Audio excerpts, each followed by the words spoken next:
Hey everyone, and welcome to the Atomic Cinema Experiment. I am Peter, and I'm joined, as always, by Tara. Greetings, citizens. I dropped the adjective from the introduction because I kept trying to think of new ones, and after a while, they stopped being safe. Like, I'm going to get hit for some of them, and I don't want to do that, so I would be nice. Mm-mm. You're not Connor. I don't want to insult you. Thank you.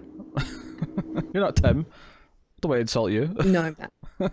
I don't really like insulting Tim that Goats much. are cute, though. Goats are alright, yeah. Well, I look forward to the goat scene in this one. So, we're here to talk about Jurassic Park, because this was the winner of the most recent Patreon vote. Every month on patreon.com/MailFuzzTV, our patrons vote between 4 films, and for this vote, we actually had 4 kind of biggies. They were all 4 films that start off franchises. We had Jurassic Park, Star Wars, RoboCop, and Planet of the Apes. The idea being that we finished the Terminator franchise, we did all of those movies in the build up to Dark Fate, so we wanted to start another franchise that we could sort of gradually pick off, maybe one per month kind of thing, and Jurassic Park was the winner. So this is what we're going to do. Bit of a surprise, to be honest. Yeah, say sometimes the patrons surprise you. Sometimes they pick something that's, sometimes I definitely thought, with Rise of Skywalker around the corner, I definitely thought it would be Star Wars. Well, if you think back to the top 50 movies that were voted for by our patrons, Star Wars, it was fairly high, but it wasn't like a lot of like community votes that will do like best movies. Like typically Star Wars will be like number 1, 2, and 3 because Star Wars fans are relentless. Sure, but all 3 of the originals were on the top 50 list. True, but Jurassic Park was that's also. not the case for Jurassic Park. It's just one film. This is true. But I guess our audience, at least all the people in their $5 tier and up in the Patreon.com, are all bigger Jurassic Park fans, or at least. Well, all you guys who wanted Star Wars, this is why you should be $5 tier and up. There you go. Sell it. Yes. So this is a science fiction movie podcast. I don't think I mentioned that already, but we talk about a science fiction film every week, and as mentioned, Jurassic Park is what we're going to talk about. So we'll start spoiler free, I guess. I'm just Jurassic Park. Who's not seen Jurassic Park? Yeah, I know. It's funny because you were kind of chit-chatting before we started recording about how neither of us really needed to watch this movie again. No, I guess that was probably true for Terminator 1 and 2 as well, but like I think like it's always worth rewatching because sometimes you do pick up on a couple of little things you might not have remembered. And there's definitely, even in Jurassic Park, there's a couple of moments that I'm going to mention that I'd forgotten about, or a couple of lines that I'd forgotten about, that I haven't quite memorized yet in terms of the film. But like, I think even less so than because I think Terminator 1 and 2, even though I've seen them just as much as Jurassic Park, because I've been watching them religiously since childhood, those are maybe more dense with ideas than Jurassic Park is, because Jurassic Park's a bit more of a straightforward adventure monster kind of thing. And There's some themes in there, but yeah, yeah, it turns into a monster film pretty quickly. I guess what I'm trying to say is with Terminator, like as I've gotten older and watched it again and again with more mature eyes and analysed it, I have discovered what the film's really about as I've grown up. Whereas Jurassic Park, well, there's a little bit of depth there that's kind of like hinted at just for the sake of giving the characters a little bit of meat. For the most part, it's exactly the same movie I liked when I was 4. Like it's not really changed much in my eyes.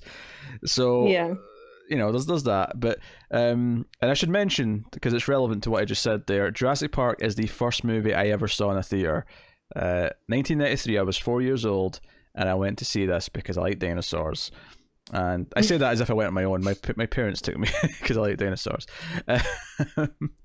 and I have fond memories. I have fond memories of also watching it premiere on network TV on Christmas Day, 2 years later. Yeah, that was a big deal too. Yeah, when it would come to TV, because for a long time, we couldn't just watch whatever we wanted. We had to wait. Yeah, you could rent videos from the video store, but like. It wasn't like I was making. And they were sure to have Jurassic Park. Yeah, but it's not like I was the one making. You have to get a parent to take you. And yeah, and this is the thing. Like when I got to a certain age and I had enough pull. No, that's not really true. Because by the time I had enough pull, I could just rent things on my own. But like, when I was that age, it's like if I tried to say to my mother, like, "Hey, I want to go to the video store, I want to rent this," First of all, there's a limit to how much I'm allowed to rent because she's not just going to spend a fortune. Because I would literally, if I had the option at that age, I'd have been renting movies every day.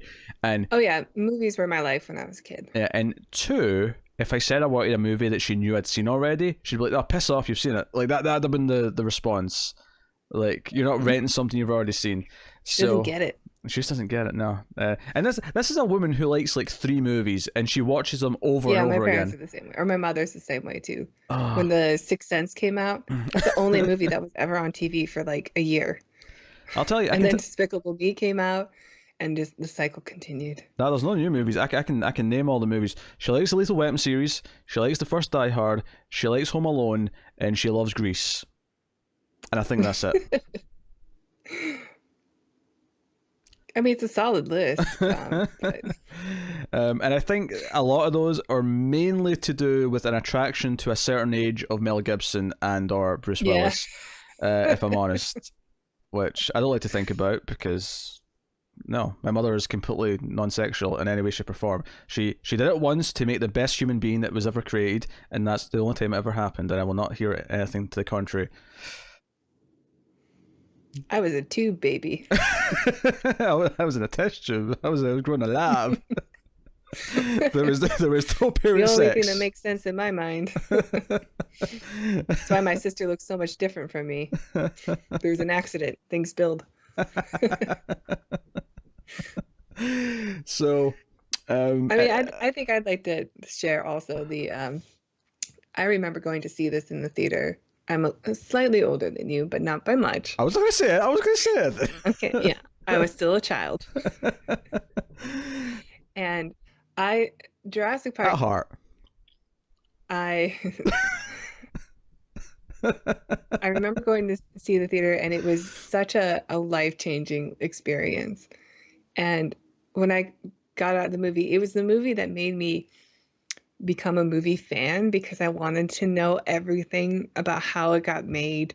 It was so much wonder. I'd never seen anything like that before, clearly, and like I wanted to watch everything that Spielberg had ever done. I wanted to see everything that Sam Neill was in, or Jeff Goldblum was in, and anything connected to Jurassic Park I wanted to own and love. And it was the movie that made, like, I was a movie fan before, I guess, but it really made me put away my Beauty and the Beast stuff and hide it in a box in the closet. I became a changed girl from that point. Like, I was all grown up after Jurassic Park. I had Jurassic Park everything. I had backpack and pencil case and Pogs. I had Jurassic Park Pogs. I didn't play with those though because I couldn't run the risk of losing them. Yeah, I don't think I had Jurassic Park memorabilia. At least not, if I did, not much. But I think I had a lot of dinosaur toys because of the age I was. But I don't think there were specific Jurassic Park toys. I think it was. Did you have the one where like the piece of flesh came out and it revealed like bone underneath the dinosaur? Like, because like you could take the raptor or the T-Rex and it would bite into like a stegosaur. I think where I really started getting toys, it was maybe just after that when Power Rangers was my thing, and I remember vividly having all the Zords of Power Rangers and various things. But I didn't have any of the Jurassic Park toys. The closest thing I had was I had a ton of Legos. And they didn't have Jurassic Park Legos, but I built my own Jurassic Park as Legos. That's so weird. They have Lego of everything now. Like they do, yeah. The thought of not having Jurassic Park Lego, which because I associate Jurassic Park with Lego. I had to use like a bunch of castle and like pirate pieces to make it. But like my Velociraptor was red. I think it's because of the video games, because of the Lego video games. But what Lego Jurassic Park was one of the earlier ones of those they did. So I kind of associate Jurassic Park as being one of the main things that Lego do. Star Wars being the first, but Jurassic Park being kind of, next on the list. So yeah, that's weird. Well, I mean, they only had the one Jurassic Park. They had, like you said, a lot of Star Wars, and they have a couple Indiana Jones. They have Lord of the Rings. They have a lot of Batman and DC. Pirates. Yeah. Yeah. Oh yeah, Lego Batman is the best series. Yeah, Lego It's my favorite game series. Lego Batman specifically. Yeah. Yeah. Jurassic Park was okay. That was a good one. Yeah. I do find the games a little bit repetitive, but they are fun. Once in a while. They're like comfort food for video games. Yeah. I mean, Just sit down, play through a level that has a lot of jokes based on a property that you love. Because they have to make everything G-rated, and sometimes it's really funny. With the T-Rex, when it goes to eat a guy, instead of him being eaten, like he roars, and you can see the guy like brushing the T-Rex's teeth.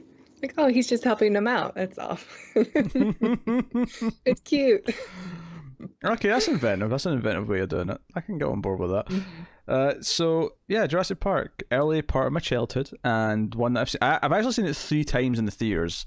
Only once as a kid. Only once when it first came out. I saw it twice. Did you see the 3D? I didn't see it in 3D. I saw it twice when it was re-released for the 20th anniversary in 2013, which was not planned. I saw it twice because I had 2 different groups of friends, and after I'd seen it once, the other group wanted to go, and I was like, yeah, sure, why not? Jurassic Park, why not? Yeah, because I assume... I think I saw it a couple times in the theater because I think I just went back and saw it again, but I never saw any of the re-releases. I didn't see it in 3D, which I was sort of tempted by, but I've never really been on board with the whole 3D thing. Nah, 3D is something. I saw Avatar in 3D. I saw like 1 or 2 other films, and that was fun because that was like a ride. Yeah, well, Avatar was made properly with 3D cameras, and I know there's been a few since that have been as well. But after a couple of the dodgy conversions, I was like, you know what? I just don't like 3D that much. Like I prefer 2D. Yeah, it's easier on the eyes, and I don't know. The Hobbit made everybody sick. Not me. I liked it, but yeah. Well, it made me sick, but not because of the visuals. It just made me sick because it was terrible.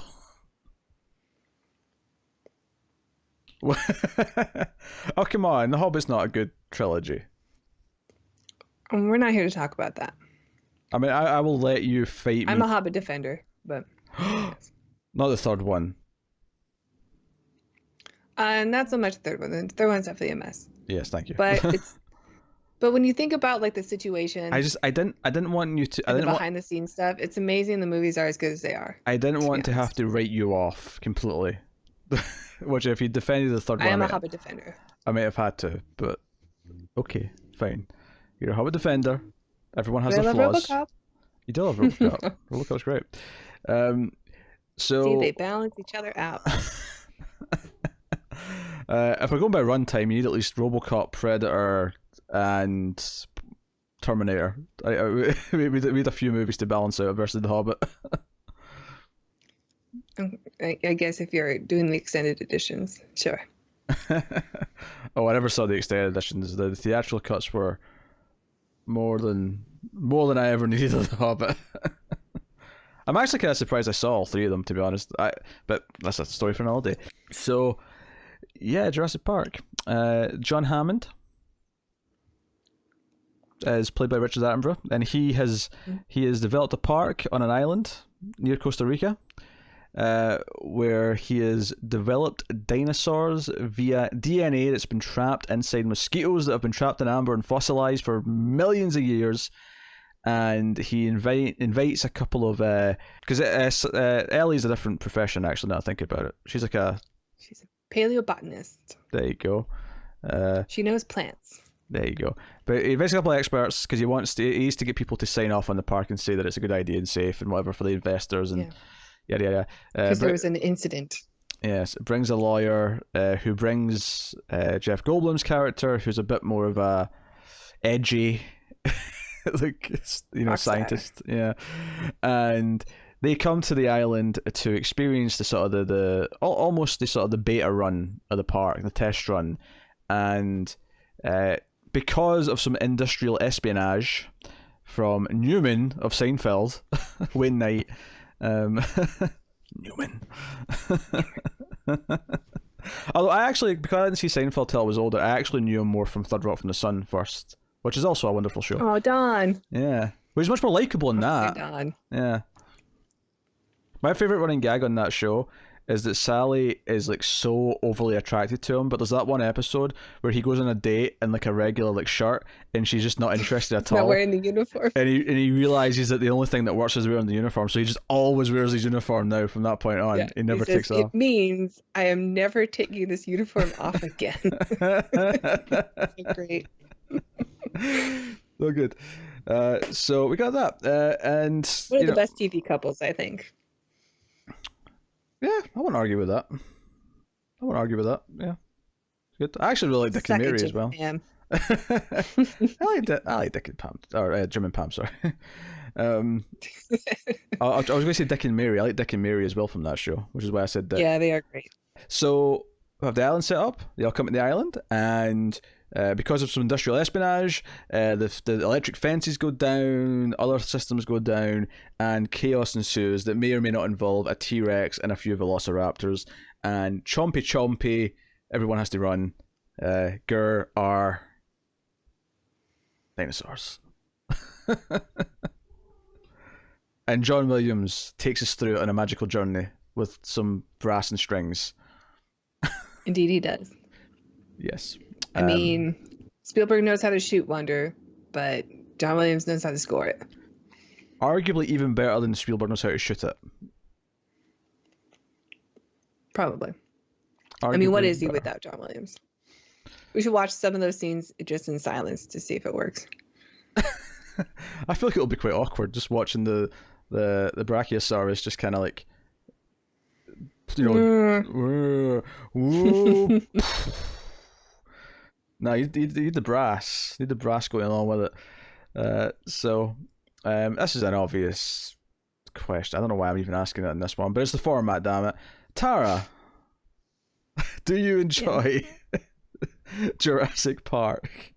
Of course I do. I love this movie. I know there are flaws in it, and I don't care. I should have rephrased that. Actually, I should have said, "Dear Miss Tara, do you enjoy Jurassic Park?" I do. See what I'm doing? Although I have some problems with your creation, My what? Mr. Hammond. Joe, it's funny.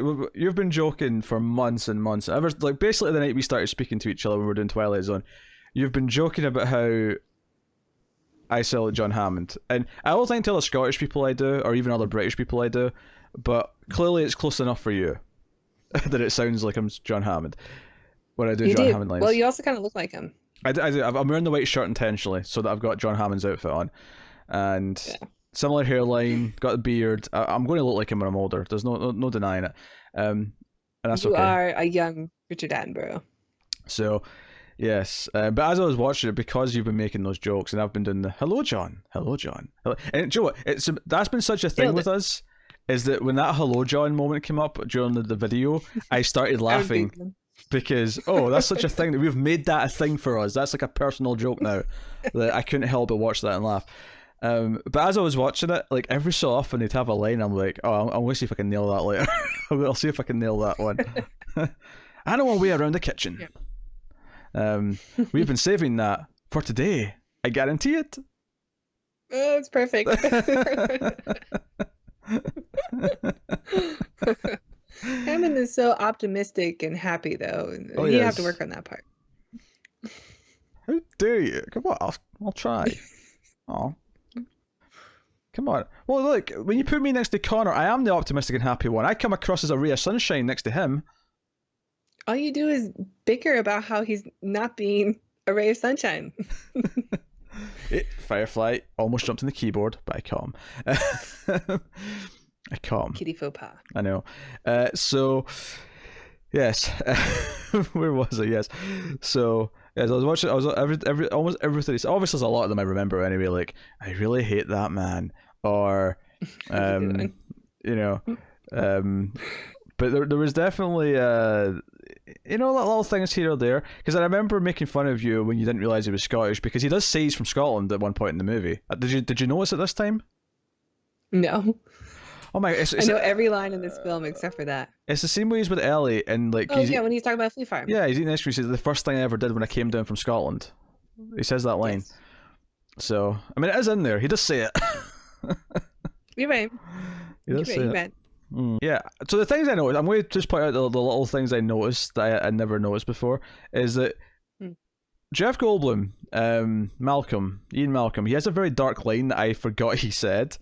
At one point, when he's doing his whole speech about why, you're too busy wondering if you could, you never thought if you should. that great speech when they're having in the very atmospheric dining hall that has projectors and it's all very, like, I don't know, mysterious. They almost look like the Illuminati sitting in a room eating dinner. Yeah. But he ends his little speech with, "You call this discovery, I call it the rape of the natural world." And I went, "Whoa, that's a really like heavy line. I don't remember that line." Jeez. Really? I did not remember that line. Yeah, he is all like against everything that's happening. I mean, I remember all that. I remember him being against everything. I remember him, all the other stuff, life finds a way, all the quotable lines that he has. I did not remember him saying that line, which, given that this is essentially a kid-friendly movie, I wouldn't say a kids movie, but it's definitely a kid-friendly movie. That's I feel like you can put that in a kid-friendly movie now. Probably not. I don't think you could, but this is also like not that far off from like RoboCop, which was advertised on TV like a kids movie because they had kids toys. Yeah, but that was R-rated though. Right. That was actually R-rated, whereas this is still... I'm just saying, like, these movies ratings were different back then.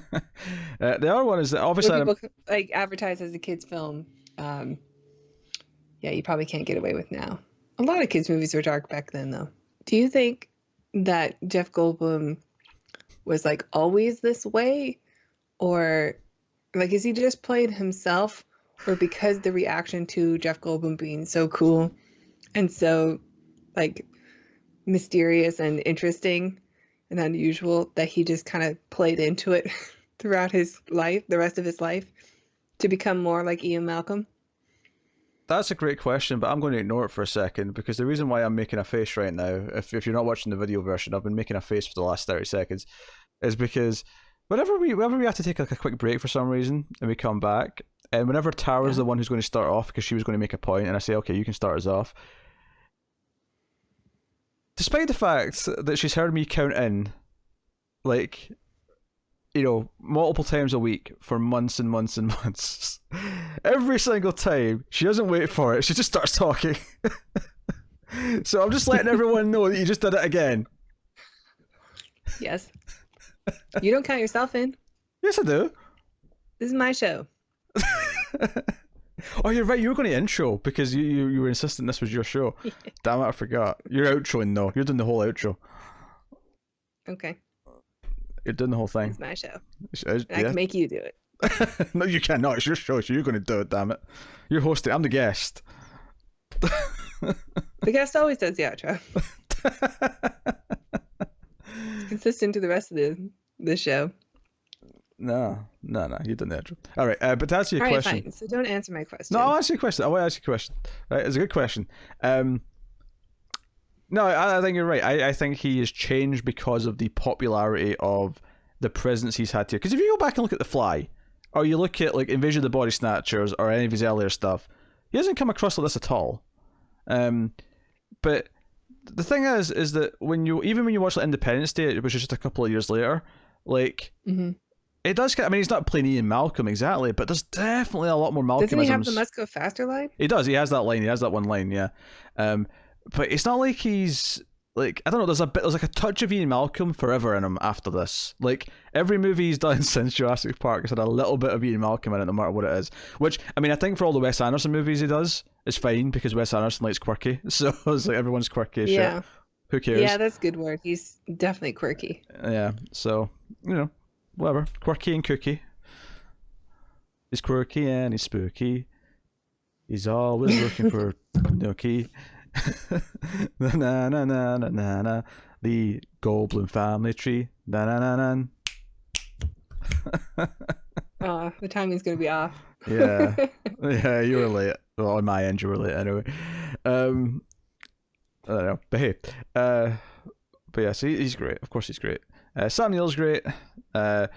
Laura Dern's great. Laura Dern, who I saw in this and then didn't see in anything else in my life for about 20 years, because everything else she's been in is stuff that was not appealing to as a kid. Yeah, she did October Sky, which is a pretty good movie, but she doesn't really have that much of a role in it.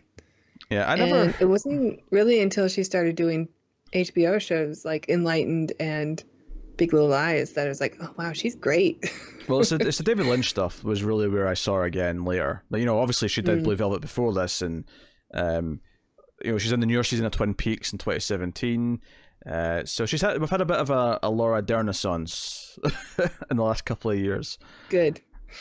Which is fine because she's great. But oh my God, Renata is my favorite character maybe of all time.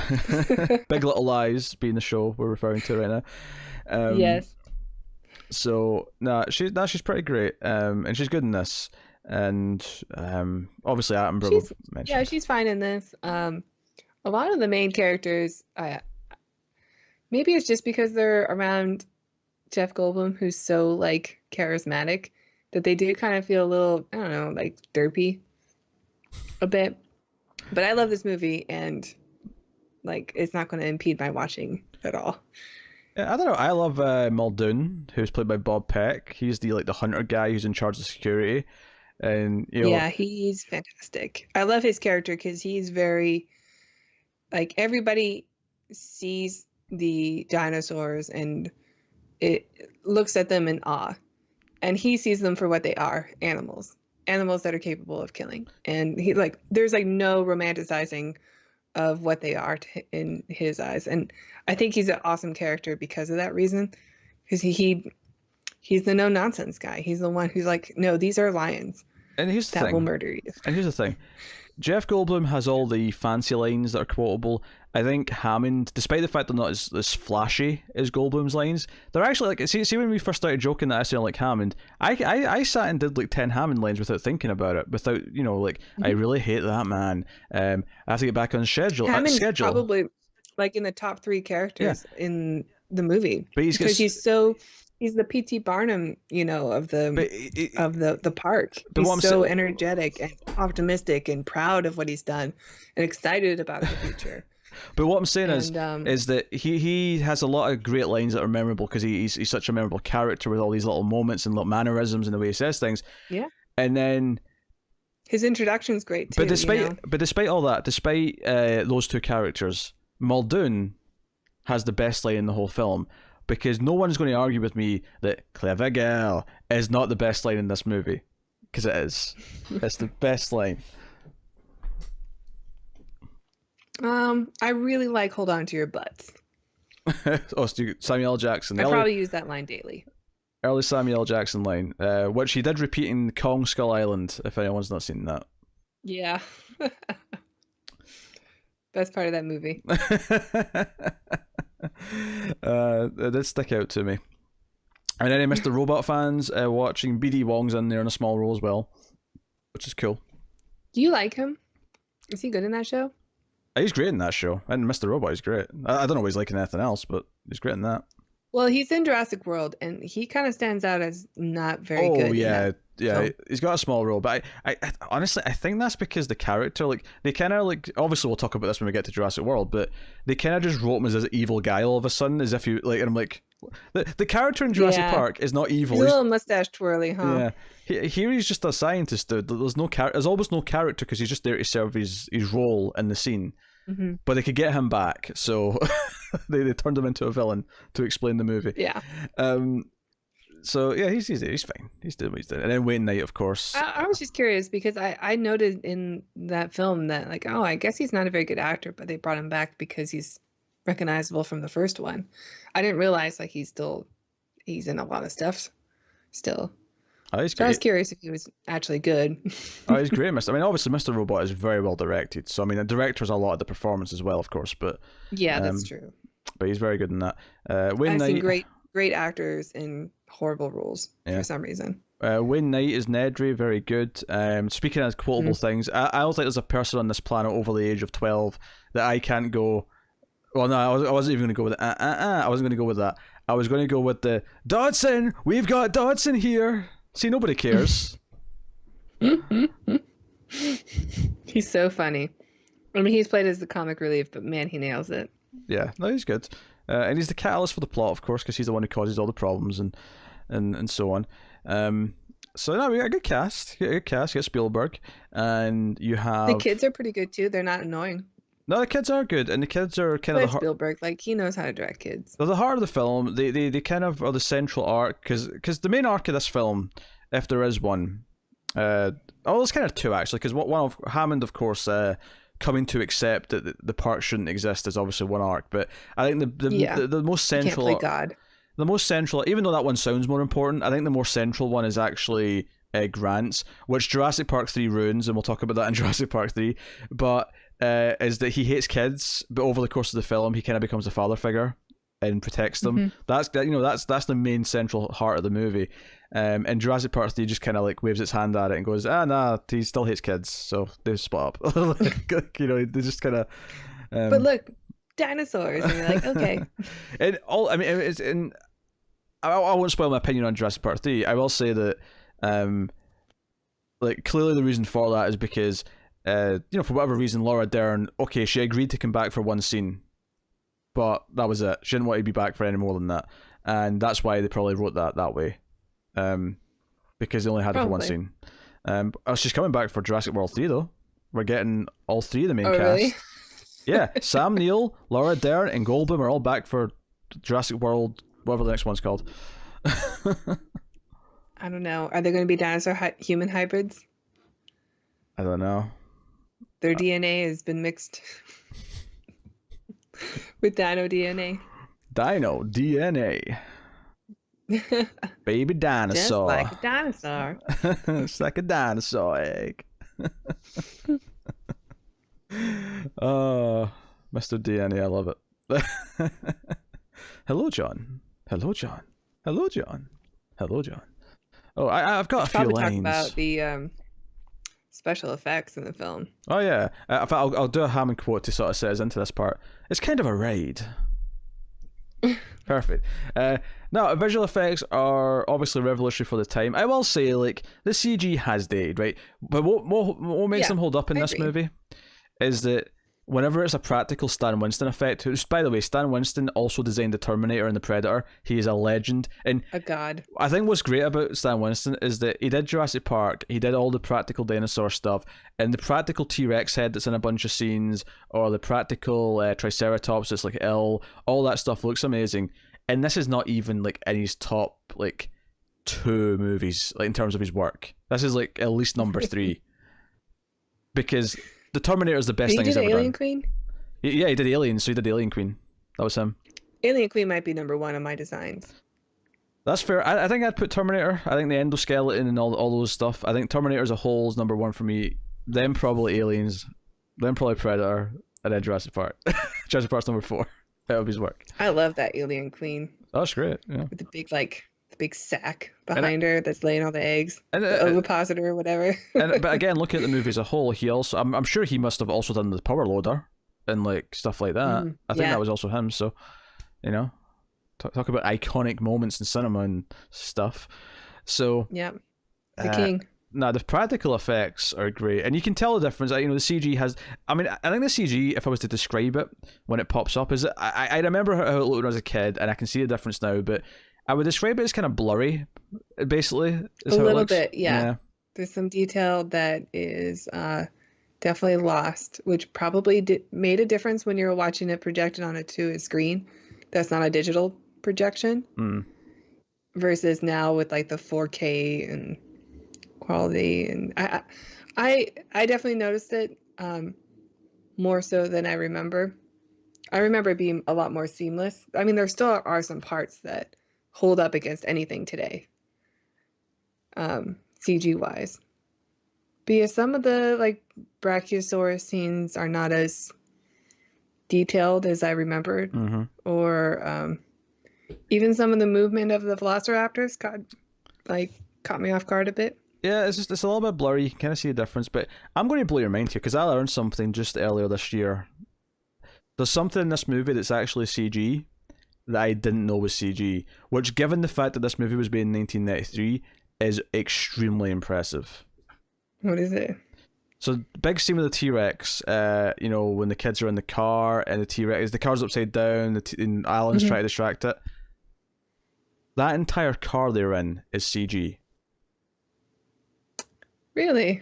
Because I saw like the raw footage of it, and I saw there was like a GIF online or some footage from a YouTube video or something showing the making of it, and that entire car, and they do that all the time now. Like, see the newest Avengers Endgame, see all those white suits they wear to go back in time. They're all CG. Yeah. I'm sure a lot of people remember the Academy Awards for The Martian, and that the beard was CG on uh, Matt Damon. Matt Damon.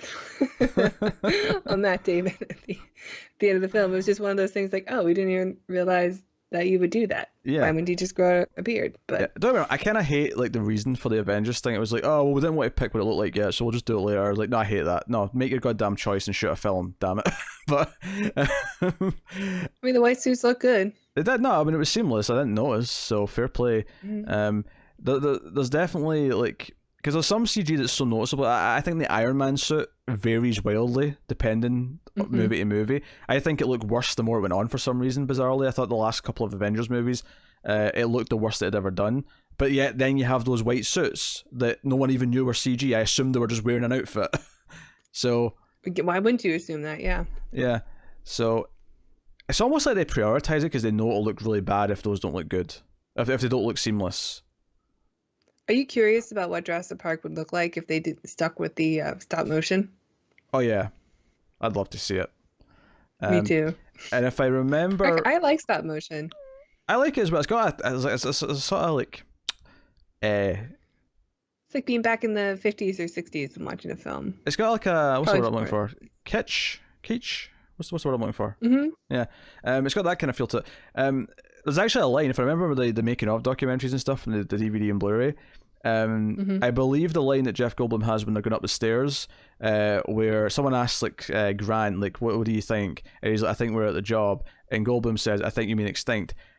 If I recall correctly, that line was said. I know exactly what you're talking about. It came from the stop motion animators when they saw the first footage of CG. Yeah, because they basically were both like auditioning. They had like the CG guys, which I can't remember. Maybe it's Industrial Light and Magic, whoever it is.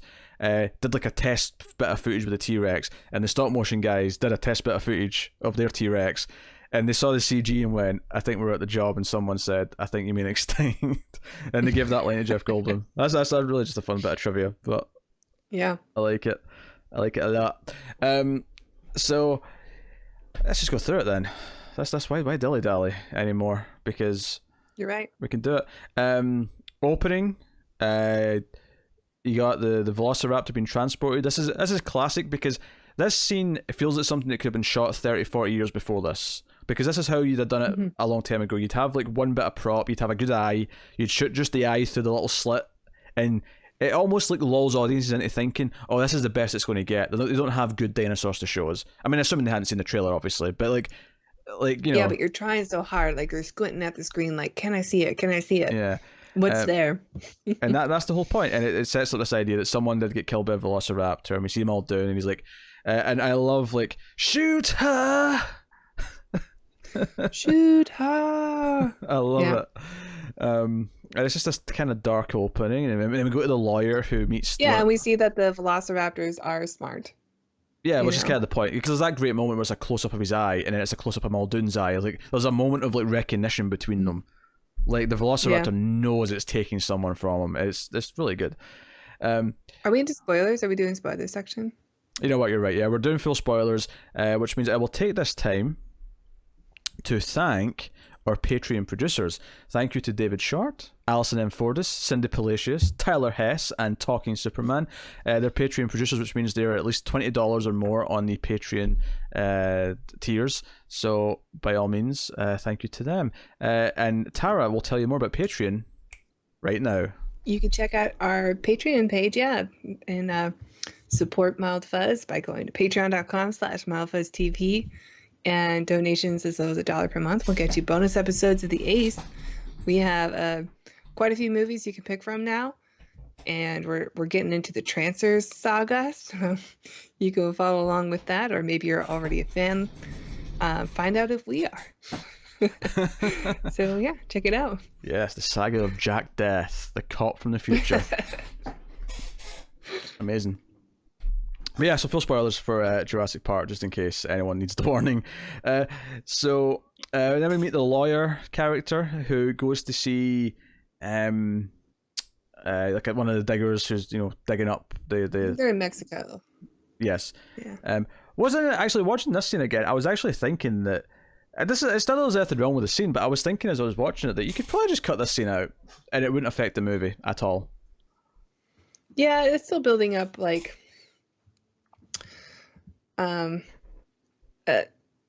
you know, we're supposed to know what the amber is and why it's important that they find some with mosquitoes in it.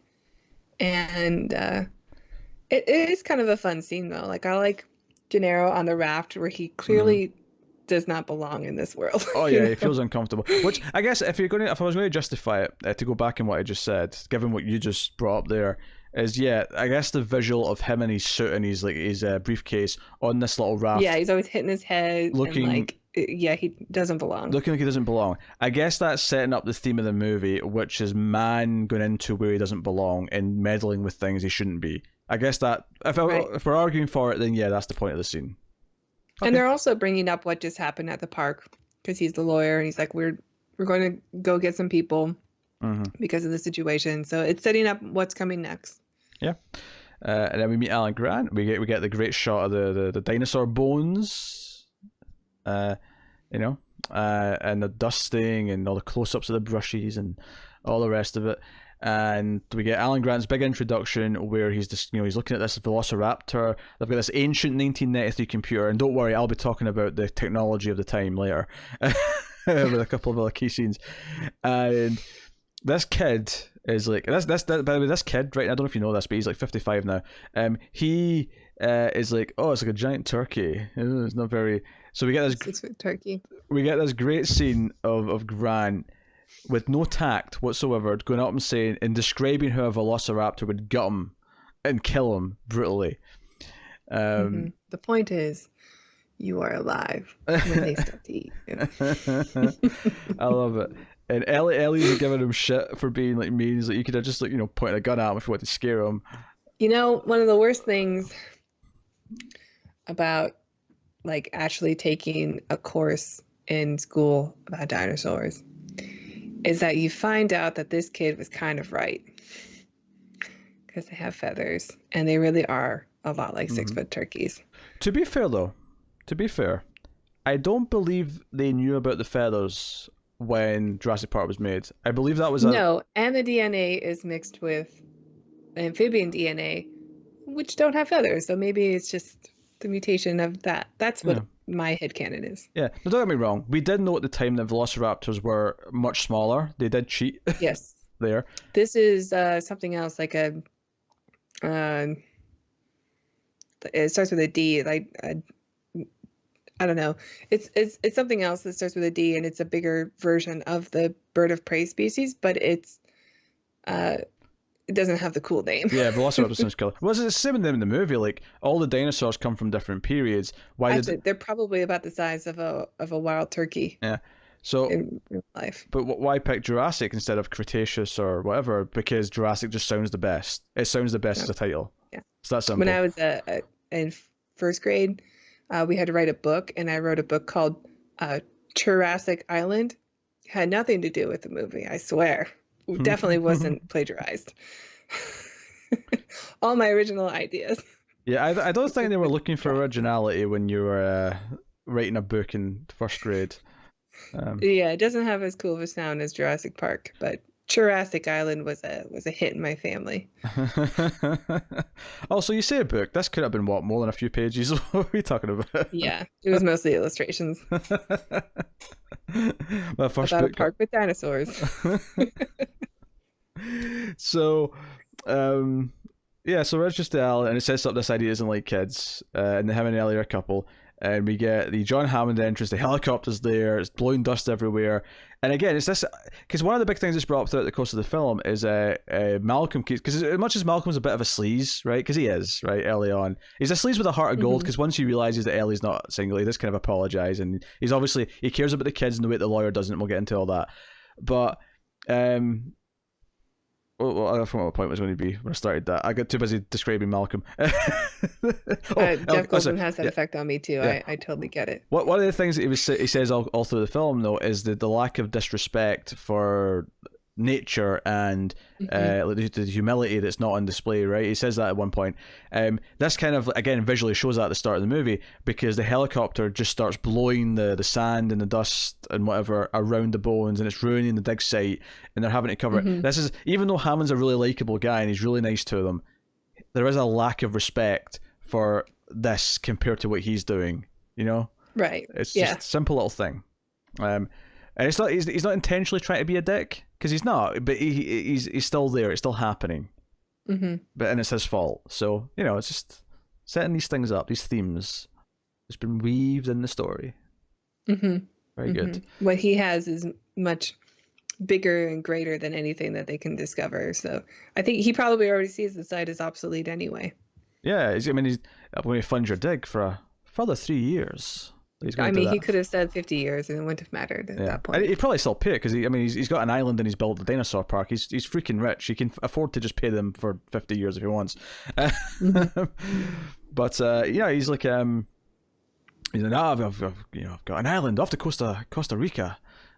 Built something of a wildlife preserve. You know, he's doing all his speech, and they're like, well done. Thank you. What kind of park is this? It's up your alley. I guarantee it. You know, it does that. I'm glad you enjoyed that one. Were you practicing? I may have practiced that one, because he does such a specific high-pitched thing as he goes up at the end. So it cuts to... it doesn't actually cut to... His enthusiasm is very contagious. Like, he's incredibly likable. Oh, he cares, from the get-go. He absolutely cares. Yeah. And this is when we cut to Nedry, or Nedry,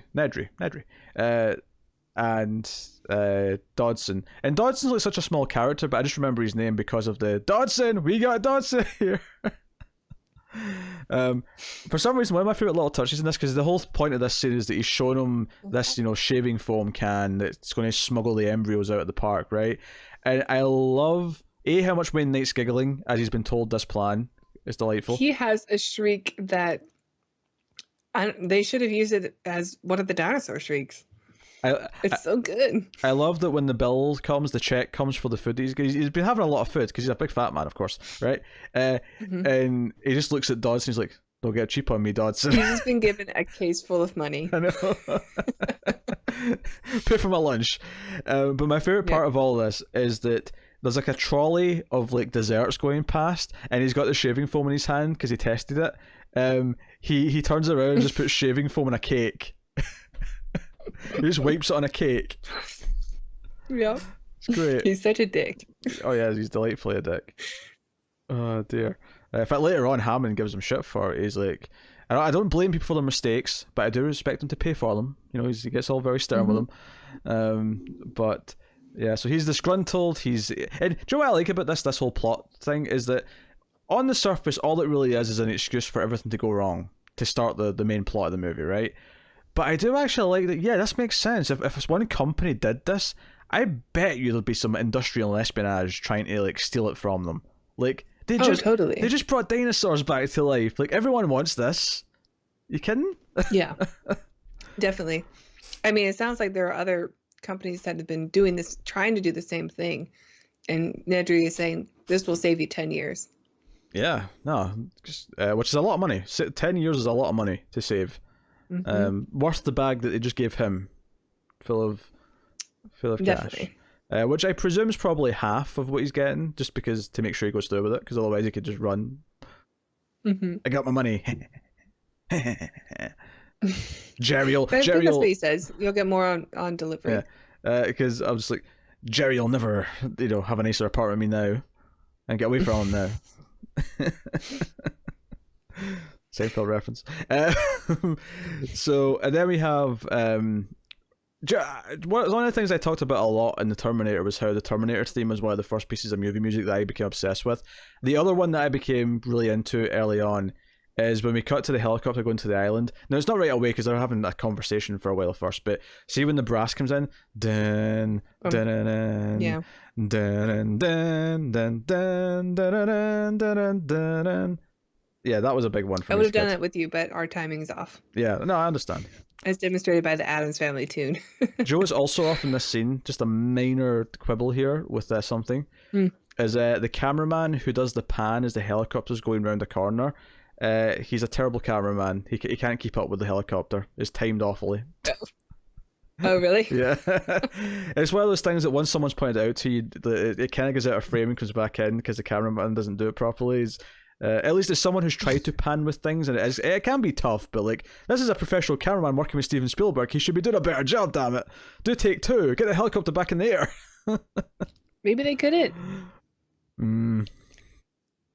Spielberg They movie. spent all their budget on T-Rexes. Oh, it's a good thing to spend your budget on. I speculate that they spent a lot of money on the ice cream that Hammond's, firing through. Yeah. Yeah. Oh, you were watching this. I do the same thing when I'm sad. Yeah. Well, you were watching this with ice cream, if I recall. I was, yeah. Yeah. Well, vegan ice cream. Vegan ice cream. We're not allowed to call it ice cream. We have to call it frozen dessert because the dairy companies get upset. Do you know what they should call it? They should call it ice cream, as in the word "I" and then the word "scream." So it sounds the same, but it doesn't say ice cream. Clever girl. Clever girl. So that's where we meet Malcolm, and we hit the old introductions to the rest of the cast. Just good character building stuff. It kind of sets things up, the way they interact with each other. So I was thinking about something during all this part of the movie here as they're arriving the island and they're getting driven to the Brachiosaurus. We'll talk about that scene because that's a big scene. But so Ian Malcolm and the lawyer for sure, but Ian Malcolm seems to know more about what's happening on this island than they do, because when they get to the Brachiosaurus, or is it the Brontosaurus? Because they actually correct themselves at one point. I can never remember which one was the right. Well, at the time it was Brachiosaurus, but I don't think Brachiosaurus is a real thing anymore. Okay, they've reclassified. I think they're all like Apatosaurus now. Okay. They're called. But he says that crazy. The thing with fossils is that like you're putting together a puzzle that you don't know what the end image is, and none of the pieces really fit together. So a lot of paleontologists are just sort of doing their best, which means a lot of the dinosaurs that we think we know and we love, because you don't really get complete skeletons, you just get parts of them, might actually look totally different than what we think. So I know science ruins everything. So Goldblum though says that he did it, that crazy son of a bitch, he did it, right? So my question is, so in this chopper ride to the island, how because Grant and Sattler, they don't really know anything, right? Hammond's kept him in the dark. He's kept him in the dark so much, right? But I think Malcolm seems to know a little bit more, and I find it hard to believe that at no point in this journey did either side go, oh, so how much do you know about what we're about to see, or like what's going on here? Because I feel like maybe they were instructed not to. Maybe because I feel like Malcolm knows what he's trying to do. I mean, he doesn't necessarily believe he's done it yet, obviously, but he knows what he's trying to do. Whereas I feel like Grant and Ellie... Yeah, he just refers to it as a little science experiment. Yeah. Whereas I feel like Grant and Ellie, I don't think they know anything. No, they're in the dark. Yeah. They are shocked when that dinosaur comes walking past them. It's a fantastic scene. The music's great. I love the way it's shot, where he stands up in the Jeep and he's really up. It's really uncomfortably close to the camera as he takes off the glasses. It's a great gif. It's a gif that you use a lot to like show you're shocked. Oh yeah, it's a wonderful moment. Definitely. And I love how Ellie's just reading something and she's like, oh, none of this makes any sense. And his hand just comes down and just turns her head, like, just turn, bitch. Just look at this. Yeah. You need to look at this right now. This is serious. And then she sees it and takes off her, and she's like rising up in the thing. And I love the lawyer being like, we're going to make a fortune on this. But I love how that ends the scene. As the lawyer being like, oh, money. Money, like, money. Yeah.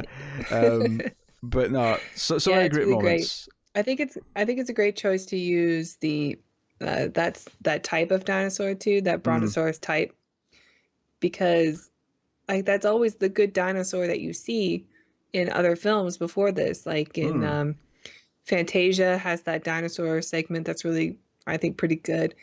and that's the dinosaur that you root for. There's the Land Before Time and Littlefoot.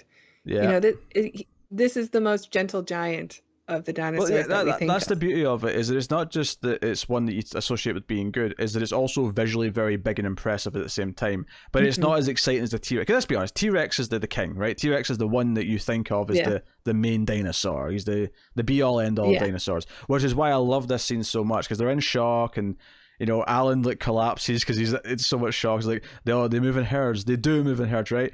And then Ellie just like casually says, "Oh, how fast have you clocked some of these species?" And Hammond's just like, "Well, we clocked a T-Rex at 30-40 miles per hour." It's like, "You have a T-Rex?" He knows this is a big one. Yeah. It's like, that's the bombshell. "Say again? We have a T-Rex." And then I love that Alan just comes into frame, like he's not in the shot, and his head just pops in right in front of the camera and says, "Say again? We have a T-Rex." Like, I love it. Yeah, I love that you're getting more Hammond lines. I'll do them for every scene, damn it. I'll do them for all of them. Are you enjoying the Hammond lines? Is it annoying? No, it's great. Keep it up. Fine, excellent. So they go to the actually, I have one little weird note here on the music. Now obviously John Williams' score is phenomenal. It's like maybe my second favorite John Williams score after Superman. It's fantastic. Yeah, Superman's top. Yeah.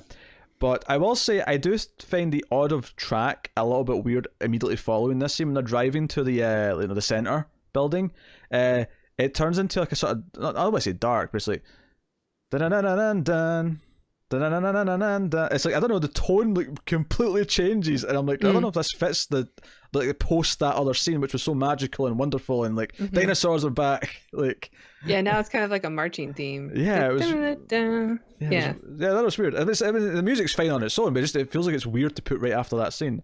But whatever. I'm used to it being there. It'd feel weird if it was any different now, because I've seen this movie like for 26 years now. Like, I don't want to change it. I'm just saying, it's watching it and thinking, I was like, yes, it's kind of a weird tone following that scene. Sure. Right away. So we get to the center, we get the whole Dino DNA cartoon and Hammond doing his "Hello John, hello John," and it's like, oh yes, I've got a line. It's a bit of a ride, kind of thing. Do you know what, actually? So there's a weird thing here where the lawyer says something which I'm sure is completely wrong. Oh my god, I love it though. I know, because they're going through the rooms and they see the scientists doing their thing, and he's like, and first of all, how good do you think their animatronics are that like you're mistaking them for people, like real people? Come on, right? But he says, are these erotica, like erotica, which I think as a kid is something you don't notice, but as an adult you're just like, that's hilarious. He's just like trying to fill in the next part of the word, which I do that too. Sometimes I'm searching for it, but it's just not the right one. But I'll tell you what, Tara. I don't think I mean, I've said a lot of silly things. You've said silly things. We share this, right? We say a lot of silly things. I don't think either of us would ever throw the word erotica thinking that might be the end of the word. Yeah, and it seems totally just played straight. It's really good. I know. Hammond doesn't even acknowledge it. He just kind of keeps going. He's like, "I'm never." Joe's funny. He's still just too excited. Yeah. He's a lawyer. He's passed a bar exam. He's not an idiot. Like, he's not an idiot of a person, but still. So as well. It's definitely one of the funniest lines in the film that goes unnoticed a lot. Yeah. And we get the baby velociraptor, and then like breaking out of the ride to go and see it, and the whole speech. Well, the favorite gif of the entire movie is, well, there it is. Like, I use that all the time. Like that's such a perfect moment. Anytime something happens you were expecting, you can just throw that in to be smug about it. It's great. And they have the dinner. We have the whole big nobody knows speech. what he's talking about. They're just like, yep, whatever you say, Malcolm. Life finds a way. Yes. We can move on now. And then we have the dinner scene, and I think this dinner scene is important because it really sets up this. Because I love that everyone else, like, even like Grant, because at the end of the Velociraptor baby scene, the egg hatching, where he tells him what the species is, and he looks up, he's like, "You bred raptors," and he has this look in his eyes. He's like, "Are you crazy? Like, why did you do that?" Like that. This is a dangerous animal that's can outsmart us. Raptor expert. Yeah.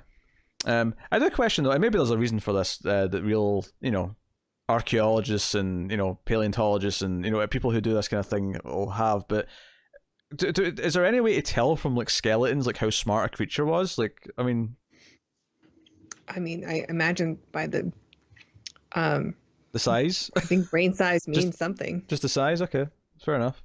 There was a hole this big for the brain. Open enough cavity for a larger brain, then I imagine, because you don't want your brain rattling around inside. Sure. So, however big that cavity is, how big the brain is. I was laughing at one point because he said something like, "Oh, his blood temperature is like 91 degrees," and I went, "Holy shit, that's warm!" And I went, "Oh, it's probably Fahrenheit. Never mind." I was like, "That's almost boiling." Oh, it's Fahrenheit. Never mind. They have a lot of blood pressure. I mean, don't worry. 91 Fahrenheit is still warm, but it's not like obscenely warm that I thought it was. Yeah. So we get Muldoon again. We do, yes. Yeah, he's hanging around, talking about everyone being female, and the whole debate at dinner about, you know, like Grant's, oh, how can we possibly know what happened? This is kind of, you know, we're playing God here, and blah blah. And they go to see where the raptors are kept because he's very concerned. So Muldoon's kind of like, and I actually like kind of love this scene with Grant talking to Muldoon because you feel like these are two guys who are taking this very seriously. There's no, you know, egos here. Grant genuinely fascinated. We learned that Muldoon is from the other park that he had that Hammond has in Kenya or something. So he's like a big, like big a normal animal, like a big cat expert, like a normal safari park, with normal animals. Yeah, he's kind of got the look of that too, Yeah. And so I think because he's like an expert of animal behavior, just for it the is record, fun to see Grant talk to them about it. Of course, the badass animal hunter who understands animals is from Australia because, hey, everything in Australia tries to kill you. If you make it out of there alive, then you're good with animals. Yeah, I'm pretty sure everyone there is an animal expert. You have to know if it's going to kill you because there's a lot of things that'll try and kill you. Oh, yeah.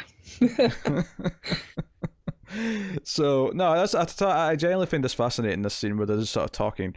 And I love how they kind of, because at one point Hammond starts talking to Ellie and they kind of like, it's almost like bad mixing in a way because it kind of overlaps the audio a little bit, but the whole point is that either they're ignoring them and just having their conversation still.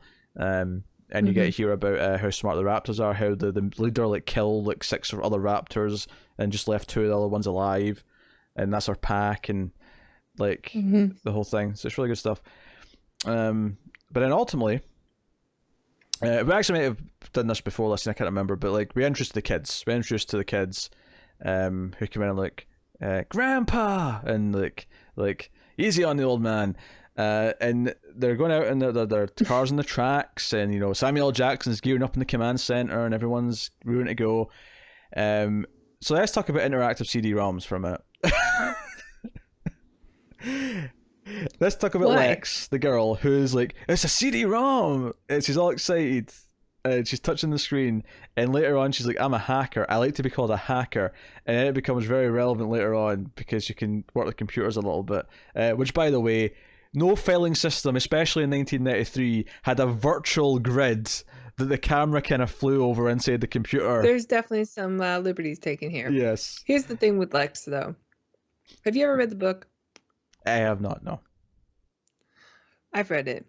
And in the book, I get to be one of those people. Mm-hmm. In the book. In the book, yes. The ages of the 2 kids are swapped. Oh. And Lex is unbearable. Like every time she has dialogue in the book, it's just she's whining. She doesn't want to be there. She likes baseball. That's the only thing she cares about. She talks about her parents the whole time, and she's not interested in dinosaurs at all. Oh, let me ask a question, she cries actually. A lot and she gets away. So she's a terrible character in the book. In the movie, they swapped it so that the youngest kid is all about dinosaurs, and the oldest kid can have a little bit more character and be less annoying because she's a bit older now. She's like a teenager or just starting to become one. Yeah, she's about 13, and she's 14. still into baseball, but we have to give her something else.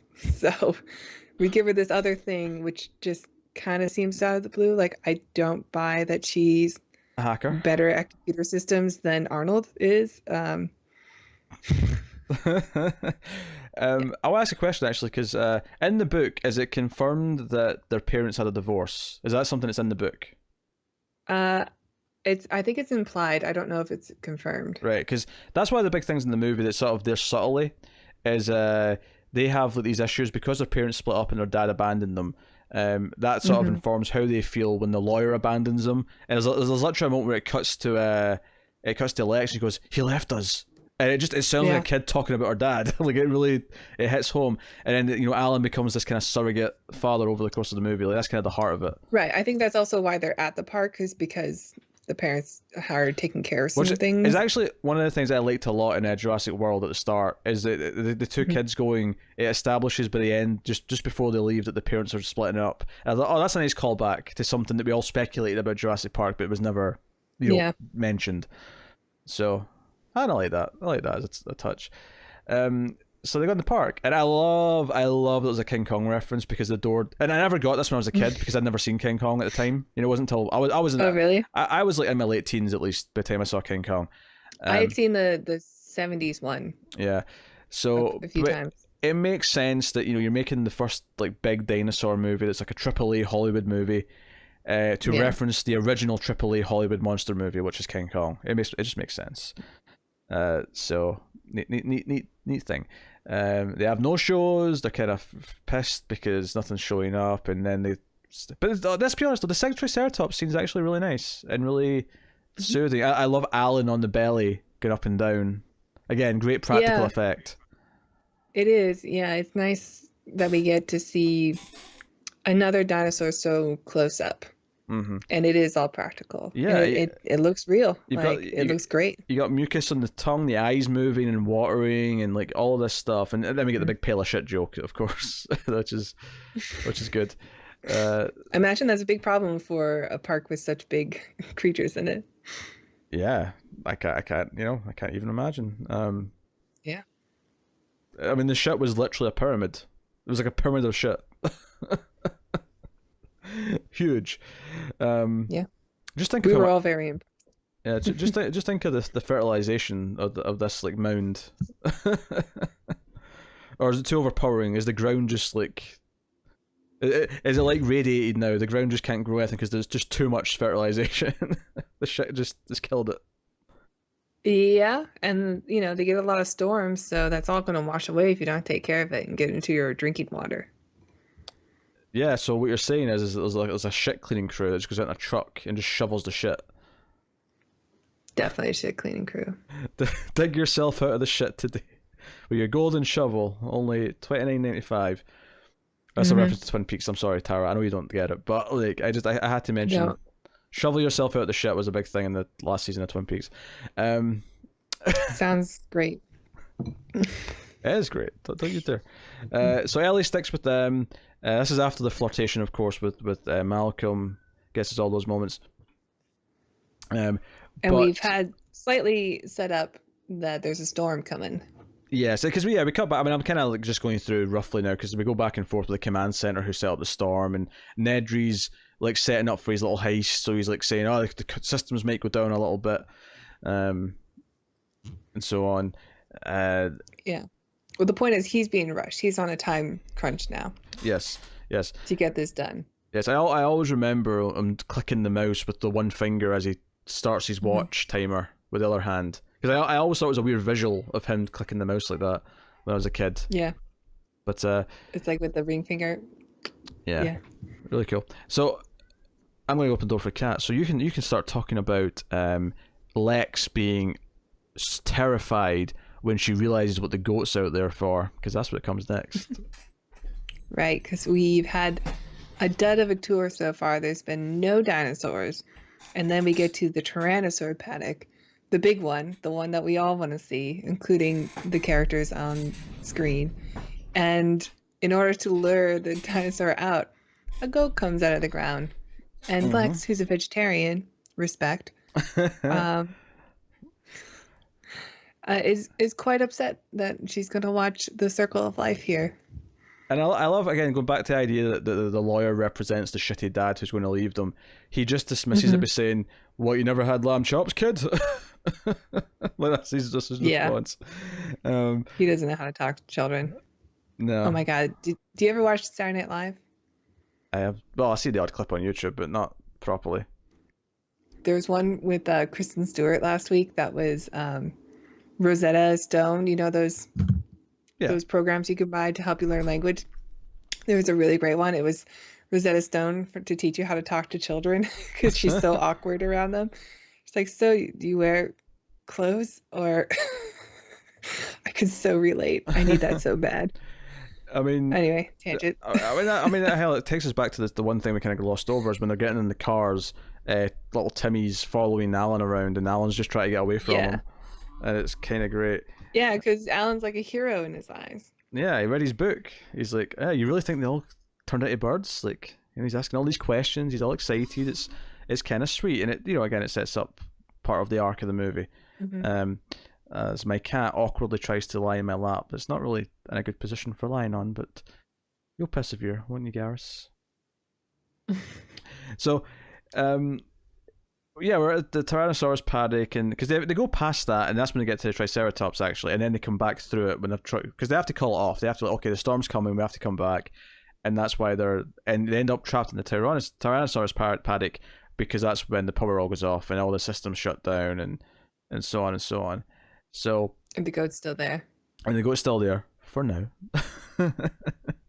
Until we get the leg just landing on the car, and it actually, correct me if I'm wrong, but because I was going to say she's vegetarian, not vegan, but I guess veganism didn't really exist yet in like 1993.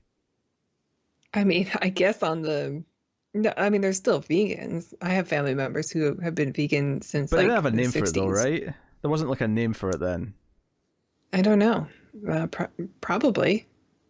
Because I don't think I heard the term vegan till like, I don't know, the last 10 years or something like that. Like I don't feel like it's been around my whole life. Maybe I just never encountered it. I don't know, but maybe. Because I feel like I remember vegetarian. Maybe you would just describe yourself as a vegetarian who also doesn't eat dairy, eggs, or honey. Because I remember vegetarian being a term that was used a lot when I was a kid, and I heard it all the time, but I never heard vegan. And now vegans kind of replaced it because most people who are vegetarian have switched to just being a vegan because the point of it's, more like it'd almost be weird now to just be a vegetarian and not be a vegan because part of the point is wanting to help the climate. It's the cruelty side of it, and there's still a lot of cruelty in dairy. Yeah, exactly. So, and to quote Lex, I like cows. I like cows too. They're just big dogs. They love a good chin scratch. Hey, I am like, in fact, I think tonight I am 2 weeks officially gone from having milk, so I'm doing good. Whoa. 2 weeks sober. We're celebrating by talking about Jurassic Park. Yeah. So they get trapped there. Of course, they get trapped in the worst place possible, which is the Tyrannosaurus, and the leg hits the top of the car, and like then they look up and we get the T-Rex reveal as the head comes up, and it's chomping on the goat. It's just sort of like gulping the goat whole, and it's a practical effect. This is the practical T-Rex head swallowing the goat. It looks so good. It's amazing.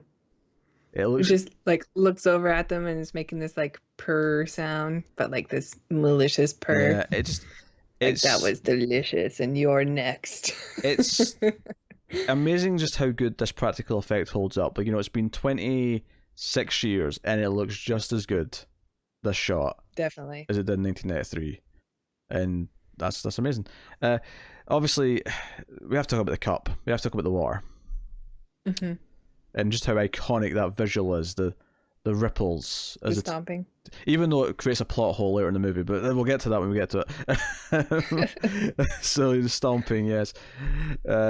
So that scene's super exciting. I love so much of this. Obviously, the lawyer leaving them is a big part of it. He left us, yada yada yada. The kids not knowing, and I love like a little detail that I kind of thought of as I was watching it this time that I've never thought of before. Going back to the whole Alan becoming the surrogate father figure, is that Alan is partially to blame for them being in the danger they're in, because he made a point of avoiding raiding with them, and because of that, he's left them unprotected, which is why they're doing all the wrong things. So when he goes out to try and save them by using the flare to distract the T-Rex with his knowledge, because when the T-Rex comes out, he says to Malcolm, "Hey, don't move. The T-Rex is, eyesight's based on movement. If we stay still, we're okay." So Malcolm's now safe because he's there to explain it to him. the kids are the ones who need to hear this more than anyone, and it's a simple little thing that they're in this predicament because Alan neglect. Not that he's responsible for them, but he avoided being any type but if of something parent. happens to them, Yeah. it's going to be on him. Yeah, in his eyes. Because he avoided riding with them, and he's kind of making amends for that. And the other little thing I like about this as well is that Ian also cares about them, and Ian does a stupid thing. So Ian tries to help as well, but doesn't have the knowledge that Alan does. So when he goes with the flare, he gets himself into trouble. But it comes from a good place. So he does something stupid, but it comes from he wants to try and save the kids still. He's still doing the right thing. He's just not doing it smartly. Yeah. So I like that little touch.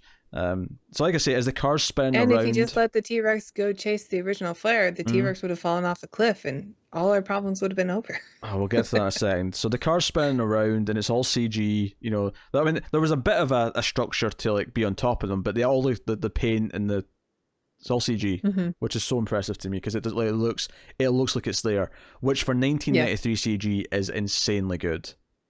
Yeah, definitely. The movement's right too, which is the thing that seems to always be off. It's just basic physics. And don't get me wrong, it is easier to do material than it is a living object. Living beings of any kind are harder to do in CG convincingly. Yeah, versus... but it's amazing that this came from the only real CG that we had gotten before this was the abyss with the water in the face and Terminator 2. Yeah. And it went from that to this.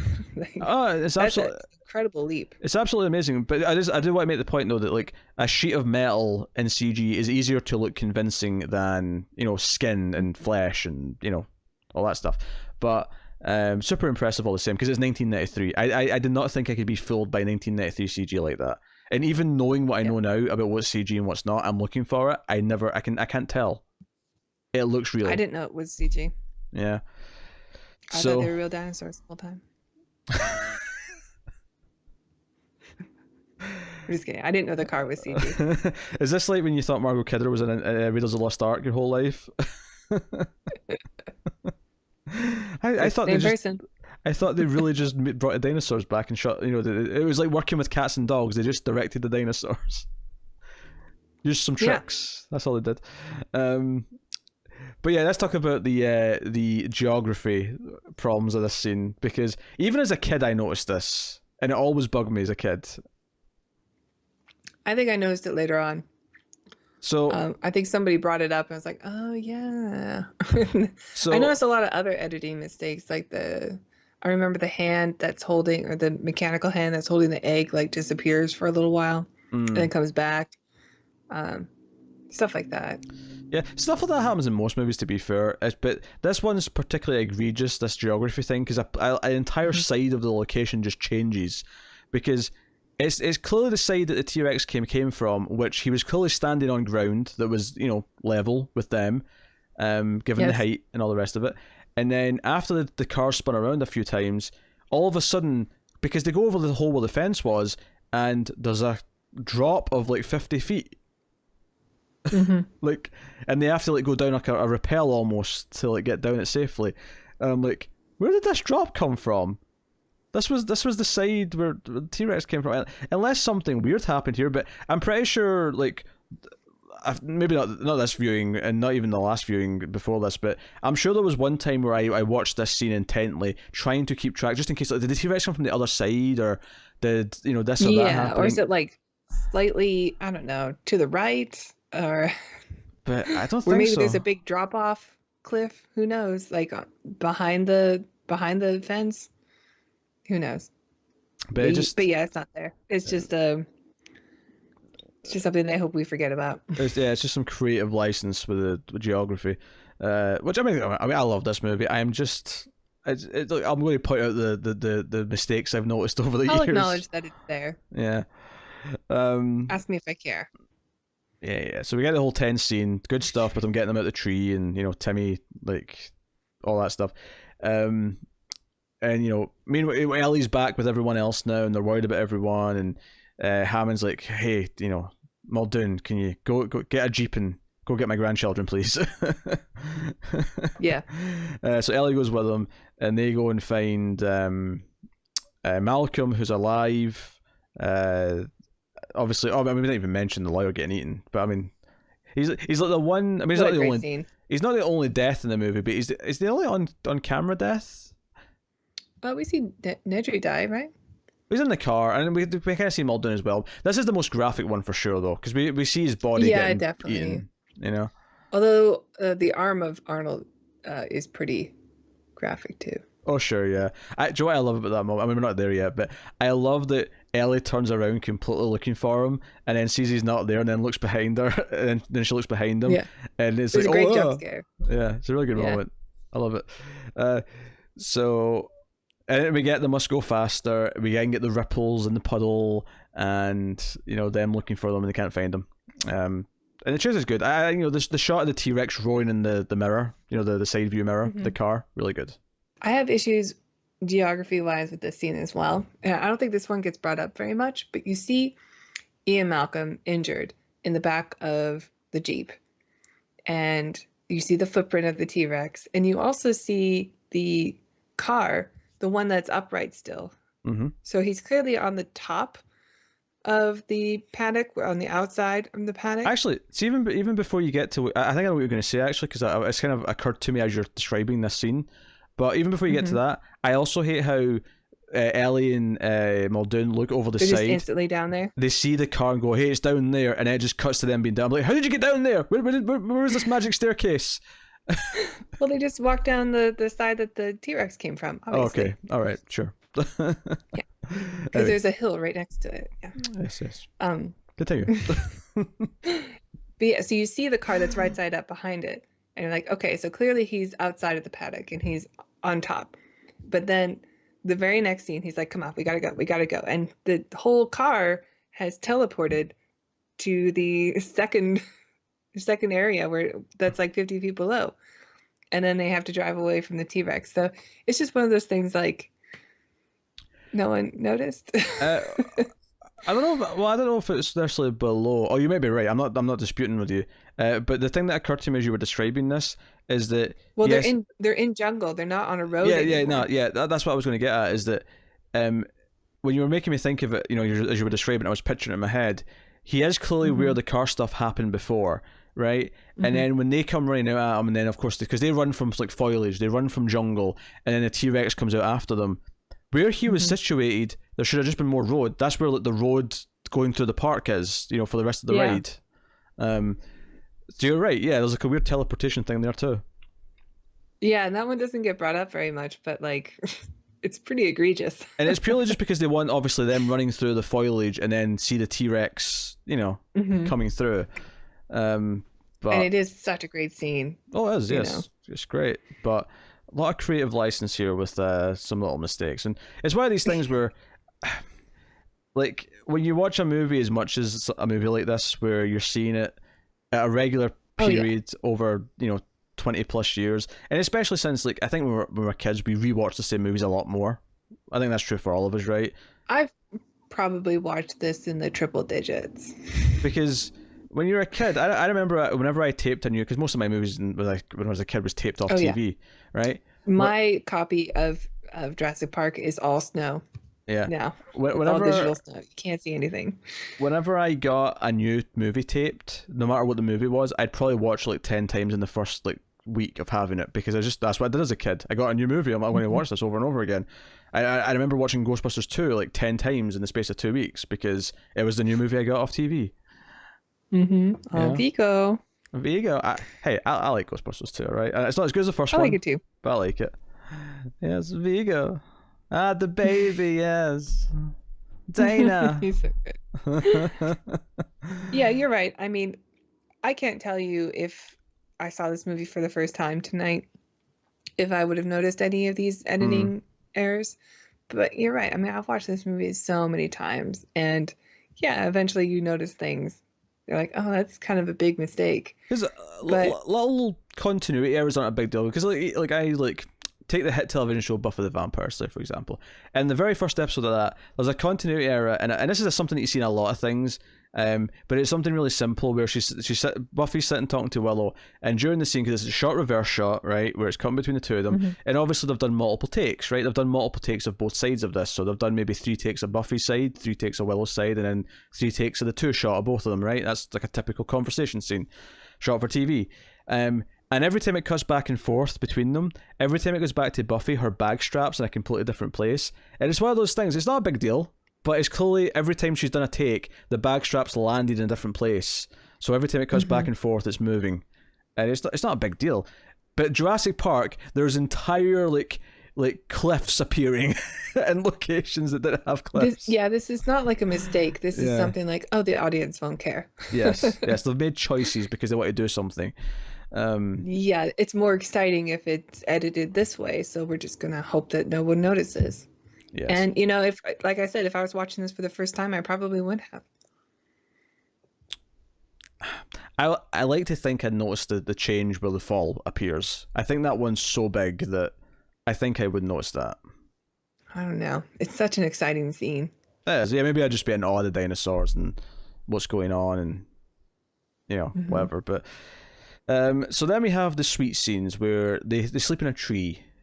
They go up to the tree to hide from the dinosaurs, and both kids snuggle into Alan, and he's making he's telling them jokes. What do you call a blind dinosaur? Do you think he saw his Rex or whatever it was? Do you think I saw us? That's what it was. Do you think you saw us? And then what's his dog? Do you think I saw his Rex? And he's like, hey, I promise I'll stay awake. He's like, hey, what happens if the dinosaurs come? He's like, oh, I'll stay awake. And they're both snuggling into him, and it's just, again, it's this. Him being the father figure and being the good dad. And all night. Yeah, until of course they get interrupted by the Brachiosaurus. Cut to the morning and all of them are passed out. Yeah, he's passed out too. But we get the great scene where it's the big cow dinosaur, as as Tim calls it, and she's like, "Oh, can I touch it?" Is like, yeah, of course you can. And then it sneezes at her, and I love how it cuts to Tim going, "Oh great, she'll never try anything new ever again." Like, she was going to do it once. She was going to touch the big dinosaur. They got covered in mucus. Yeah, they have good sibling chemistry. Yeah, it's very good. Yeah, and Alan finds the eggs that proves that Malcolm is right. Proves that because he talks about how some frogs can change gender and they use frog DNA to fill in the blank spots. So because of that, some of the dinosaurs have started to breed. Life found a way. Can't control nature. Can't play God. Cannot play God. And obviously that's a central theme of the movie is the hubris, and it's somewhere in here as well during the night where we get the scene with Hammond and Ellie, and he's like, oh, next time it'll too much automation. Next time it'll be perfect. Next time everything will be correctable immediately. Everything will be in different systems, so we can if one thing breaks down, we can blah blah. And she's like, what? No, none of this is going to work. This was never going to be safe. And I get caught in the magic of this place, but you have to accept that this was never going to happen. Yeah. It's a really somber scene. I do love that we see the merchandise that's on the shelves for the gift shop that they're presumably going to have. Although I do love that in Jurassic Park, they've got one building, there's one gift shop, one hotel, but when you go to Jurassic World, there's an entire mall sort of court with Starbucks and different Margaritaville Subway and yeah. Yeah, which don't get me wrong, that's realistic. I don't want to make fun of Jurassic World for that because that's actually super realistic that would happen. But oh yeah, Coca-Cola presents or something. Yeah. Yeah, it makes sense it would expand as time goes on as well.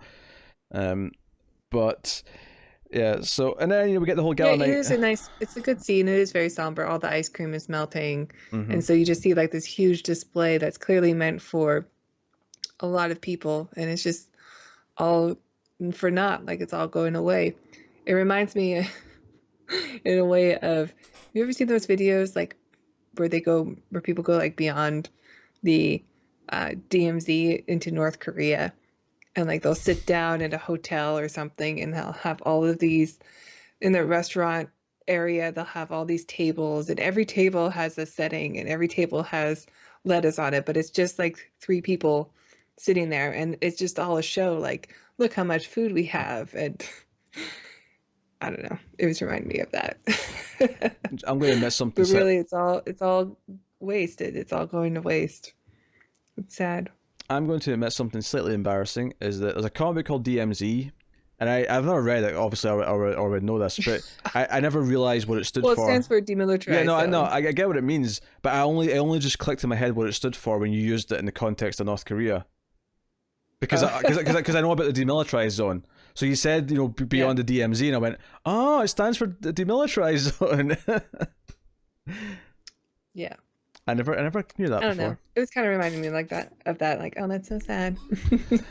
They have these great expectations, and here everything's just going into the trash.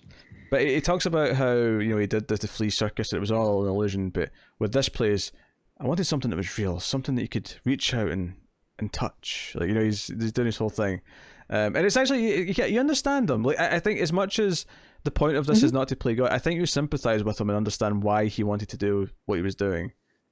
Because unlike some of the others, unlike the whole playing God thing, even though he's doing that to achieve what he's doing, it never sounds like he wants to just play God for the sake of playing God. It sounds like he wanted to genuinely... He's not a scientist or anything like that. He's not obsessed with whether they can do it. He wants to bring wonder to the world. Yeah. Which is maybe something that someone like Spielberg can relate with, because he's the guy who made E.T. and Close Encounters and stuff. So it makes sense. Well, this is our second Spielberg movie. I just realized that. Yeah.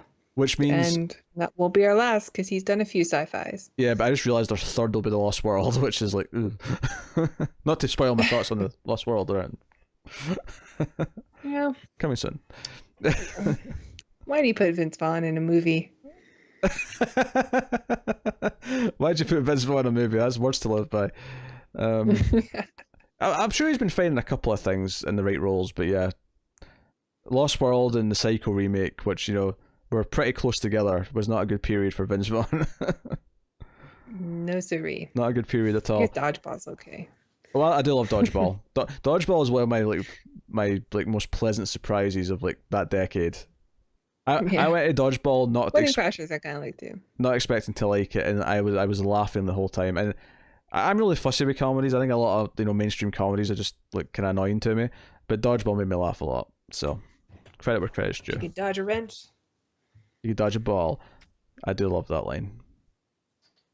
Although I love even more than that the actual physical throwing a wrench at Justin Long's head immediately after.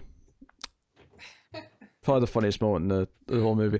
Anyway, so Gran and the kids are making their way through the park, and the Gallimimus scene comes in. The one where you've said to me multiple times that all you can see is the cones in their eyes for where they're running to. Do you know what I'm talking about, though?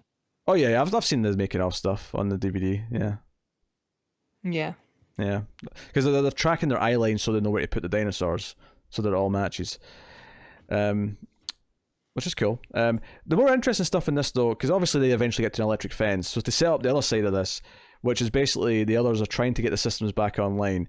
So Samuel L. Jackson, despite his best efforts to say that they shouldn't do this, they're arguing whether or not they should just turn everything off and turn it back on again, because that'll fix everything. Yep. They finally called tech support and got the right answer. The IT department, we tried turning it off and on again. I don't know why I did an English accent. I can't do an Irish accent for Chris O'Dowd. Are you familiar with the IT Crowd? Do you know what I'm referencing? No, I've never seen it. It's a great sitcom, but the same guy who created Father Ted, which is actually an Irish sitcom full of Irish characters, whereas IT Crowd's just got one Irish character, and then it's got Richard Ayoade as the other character, and Jen's there, and it's a really good little sitcom. So the whole thing's only about 25 episodes, so if anyone wants to binge it, if you can get access to it, go for it. But that's what I was referencing. Anyway, so it kind of works, but they have to go and manually turn all the systems on again over in this power control room. Like shorts the breakers or something. They have to turn them all on. It's basically like an industrial sized breaker, because I was sort of laughing at it, because when Ellie gets to it, there's this big pump thing she has to do for us. She has to crank this thing, and I'm like, yeah, this is just a huge breaker, but with way more juice and buttons on it. Yeah, way more dramatic tension. Yeah.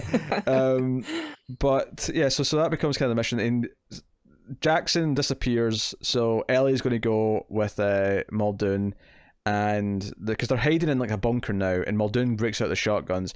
And there's a couple of moments here I love because Malcolm's like lying on the table injured, with his leg bandaged up, and I love the line about Disneyland breaking. Nothing worked at Disneyland when it opened in 1956, and Malcolm's like, "Yeah, but when Pirates of the Caribbean breaks down, the pirates don't eat the guests." Yeah. That's a great line. It kind of reminds me a bit of Westworld also, which is another Crichton Oh, yeah. film. Westworld is just the plot of Jurassic Park, but with robots instead of dinosaurs. Does it change your viewing of Jurassic Park after watching Westworld? Not really, because this one's much better. I think Westworld is a great like proof of concept, but the TV show is much better. The TV show takes it. Oh, the TV show's great. Turns it into like a really dramatic, good storytelling. I think Jurassic Park is a much better made movie. It has more heart to it, but because Westworld the movie, like you don't care about any characters in that. It's you're very detached to everything as it's happening. Like the main characters. Neil Brenner. Well, he's the robot. You don't really care about him. He's kind of like a prototype Terminator, but nowhere near as good, obviously. Aw, I love Yul Brenner. I haven't seen the Westworld though. I don't dislike Yul Brenner. I'm just it's the movie. That's just he's only as good as the movie makes him. If that makes sense. But he's no Arnold. He's no Arnold. No. Arnold should be in a Jurassic Park movie. Get down! Get down! It's visions based on movement. The Tyrannosaurus. I can't even. How can you say Tyrannosaurus Rex in Arnold's voice? I need to hear him say it before I could even try it. Tyrannosaurus Rex. The T-Rex is coming. Move. Everybody go. But the other moment here I love, which is really great, is so Ellie's getting the walkie-talkies and Muldoon's getting the shotguns, and there's a moment where Hammond kind of pauses and goes, "Well, I mean, maybe I should go because I'm and you're and she's kind of like, oh, come on, we can talk about sexism and dramatic moments when we get back." And what I love about this is that he's trying to be chivalrous and he's trying to be the hero, and I'm like, dude, you're like 70 and you've got a walking stick. She is clearly physically the capable one who should be going on this mission, right? If you were both the same like age, 23 or something. Yeah, if you were both the same age and peak physical condition, maybe you could argue you should go instead of her, but in your current state, no way. You're old. Right. Plus, it's a nice little character moment for her because she really doesn't get a whole lot. I mean, she gets some great scenes, but for the most part, like, she doesn't get to do as much. So it's nice for her to have this like one character moment that's like, look, I work in a field that's mostly men. Like, this isn't a big deal. I can do this. Yeah, no, I mean, it's a good little. It's the sort of thing I never noticed as a kid, but as an adult I kind of appreciate.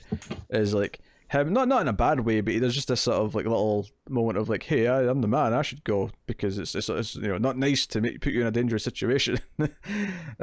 Which is sexist but well-spirited sexism, I suppose, if I should name it. That's just generational. Yeah, it's a very old school thing. I am more than happy for Tara to take the bullet for me if the occasion comes to it. Aw, shucks. I'll take a bullet for you too. It's equal. If I see the bullet coming first, I'll jump in front. This is what this podcast has brought. Yes. A bodyguard. Oh, there's a joke I really want to make, but it's not for on-air statements. I'll tell you it later. All right. Bonus bit. Well, not an actual bonus bit. So Ellie goes. We get the great scene where she's like following the pipes and like Hammond, because it sets up early on. Hammond has that moment where he's like, "I really hate that man." Where Malcolm's like, is there any dinosaurs on your dinosaur tour? And he's like tapping the camera. So it sets up how they feel about each other. And not only that, just everything Malcolm said about this place being immoral and being a bad idea and yada yada. But I love that even when they're like sort of sitting there with the schematics to this building and they're talking to Ellie, they're bickering over who should be doing it. And like Hammond's like, I know how to read schematics. And then he's like, no, give me that. Like, follow the pipes. There's pipes in the ceiling. Like, follow the cables.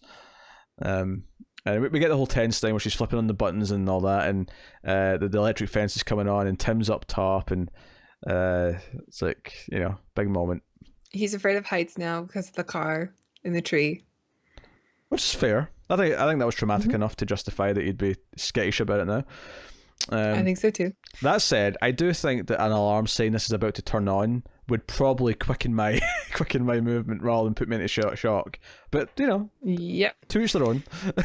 To each their own. Well, he's a kid. You can't really put too much blame on him. Yeah. But he gets shocked and they wake him up. And again, look at Alan, the way he really cares. He's giving him mouth to mouth. And he's like, come on, Tim, come on. He's about to climb the fence too, but right beforehand. And he's like, good boy when he like wakes up, kind of thing. He really cares. This is, it's not like a super heavy arc. Like, it's one of these things where this is not a deep movie. It's a really well executed B movie, much like Jaws, right? No, it's a survival film. Yeah, much like Jaws, it is a B movie that is treated like an A film. And one of the things that's good about a good B movie is it'll give you just enough of a character thing to latch onto to make you care about them. And that's what this is. This is not Sarah Connor's arc in the Terminator, or this is not to pick just whatever, pick a movie that has a really great like character arc that's about something, right? This isn't really that. Obviously, it's got Brody some themes. being afraid of the water. But it's got just enough of this father figure, this family dynamic, and the God playing stuff that it gives it just enough to make it feel like it's got some meat to it without it being overbearing. Yeah. It's still just an adventure movie. It's a fun adventure movie. It's what it is. Yeah, I mean, you have enough of the deep theme when it comes to should the park even exist. Yes. This is just something for the characters that we are supposed to latch onto. Oh, I forgot to mention before when Ellie and Muldoon get separated though, before she goes into the whole power place, I love him being like, "We're being hunted," and then he's like, "Right, run right now. I've got it." Right. But what I love about the whole scene, obviously, I love the clever girl line. It's a really great moment. But what I love about that scene where he's tricked is that if you actually pay attention in this film, you'll know this is going to happen, because this is exactly what Alan Grant describes this in his opening scene. His first scene, he describes how they hunt, and it's not a cheap thing. It's not a cheap like horror movie thing, because there's actually a lot of cheap stuff in this movie as far as like the Velociraptors kind of being like Michael Myers, where they just kind of appear and like they're a bit like slasher villains, but they're somehow very quiet until it's jump out time and so on and so on. Yep. Even the T-Rex is guilty of that later, despite the fact that the entire movie was setting up that he can't walk around without ripples of water happening and thuds, right? Because he shows up like a ninja at the end, but this one is not cheap. This one is set up at the start of the movie that this is how they hunt. So I like that. I like that it's set up. So yeah, me too. I also love that. I definitely noticed that. Yeah. One of the viewings many years ago. Sure, I believe you. I believe you. This may shock you, Tara, but I actually do consider you to be a fairly intelligent individual. I found the one connection in the film. All right, that I watched 100 times. So I love that when Tim and Lex get back to the center, well, Alan goes to find Ellie and meets up with them. I love that he just sees the buffet table and he's like, because when you think about it, they've been out all night without food. It makes it, and not only have they been out all night without food, it's like a buffet table just full of desserts. Yeah, but not only have they been out all night without food, they've been out all night running around and climbing, and like they've been doing a lot of physical activities. And back from the dead. I mean, they're probably pretty wore out. Pretty hungry. They're starving. So they're good. And I do like the Jello moment. I mean, I hate Jello. I think food that moves on its own is despicable and should not be touched or not be trusted rather. But it's just sugar. But I do love her shaking and the Jello shaking because she's seen the Velociraptor. It's a beautiful moment. I have a problem with green Jello. Like, why that flavor? What is green flavor? Green is clearly the worst flavor, unless it's key lime. Okay, what does green Jello normally taste like? Lime. Usually lime. Okay, what are the other flavors? I guess it could be green apple, but it seems like a stretch. Okay. All right, so obviously everyone talks about the kitchen scene being the scariest thing in the movie and the Velociraptor stalking the aisles of the kitchen. And it's so well done. It's so well directed. It's great. Like, if there's going to be an argument from anyone that Jurassic Park's kind of a horror movie, and I wouldn't say it is, but I would say this scene and then a couple of the introduction scenes are kind of tonally horror-esque. Even the scene where the lawyer goes to the digger and looks at the end of that scene when they're looking at the close-up of the mosquito, feels very like the music feels very horror-esque the way it kind of switches to the next scene. So there's a few little horror bits here or there as you go. Speaking of horror bits,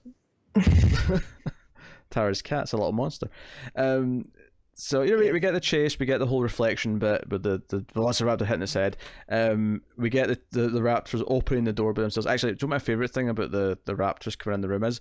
I love that when they're up against the little window, the breath like hitting, like you're steaming up the glass.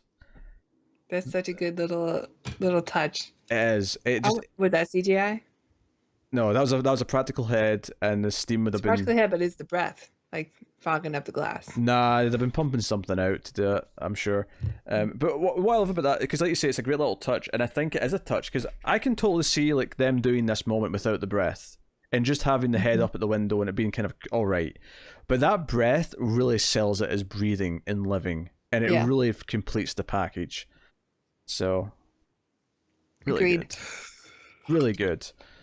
Speaking of breath, we're nearly there. Yeah, we're almost at the Jurassic Age. So obviously they escape and they lock them in for a bit. The adults show up, Grant and Ellie, and they go into the rafters. They're running from the raptors. Actually, before they get into the rafters, they get a computer room first.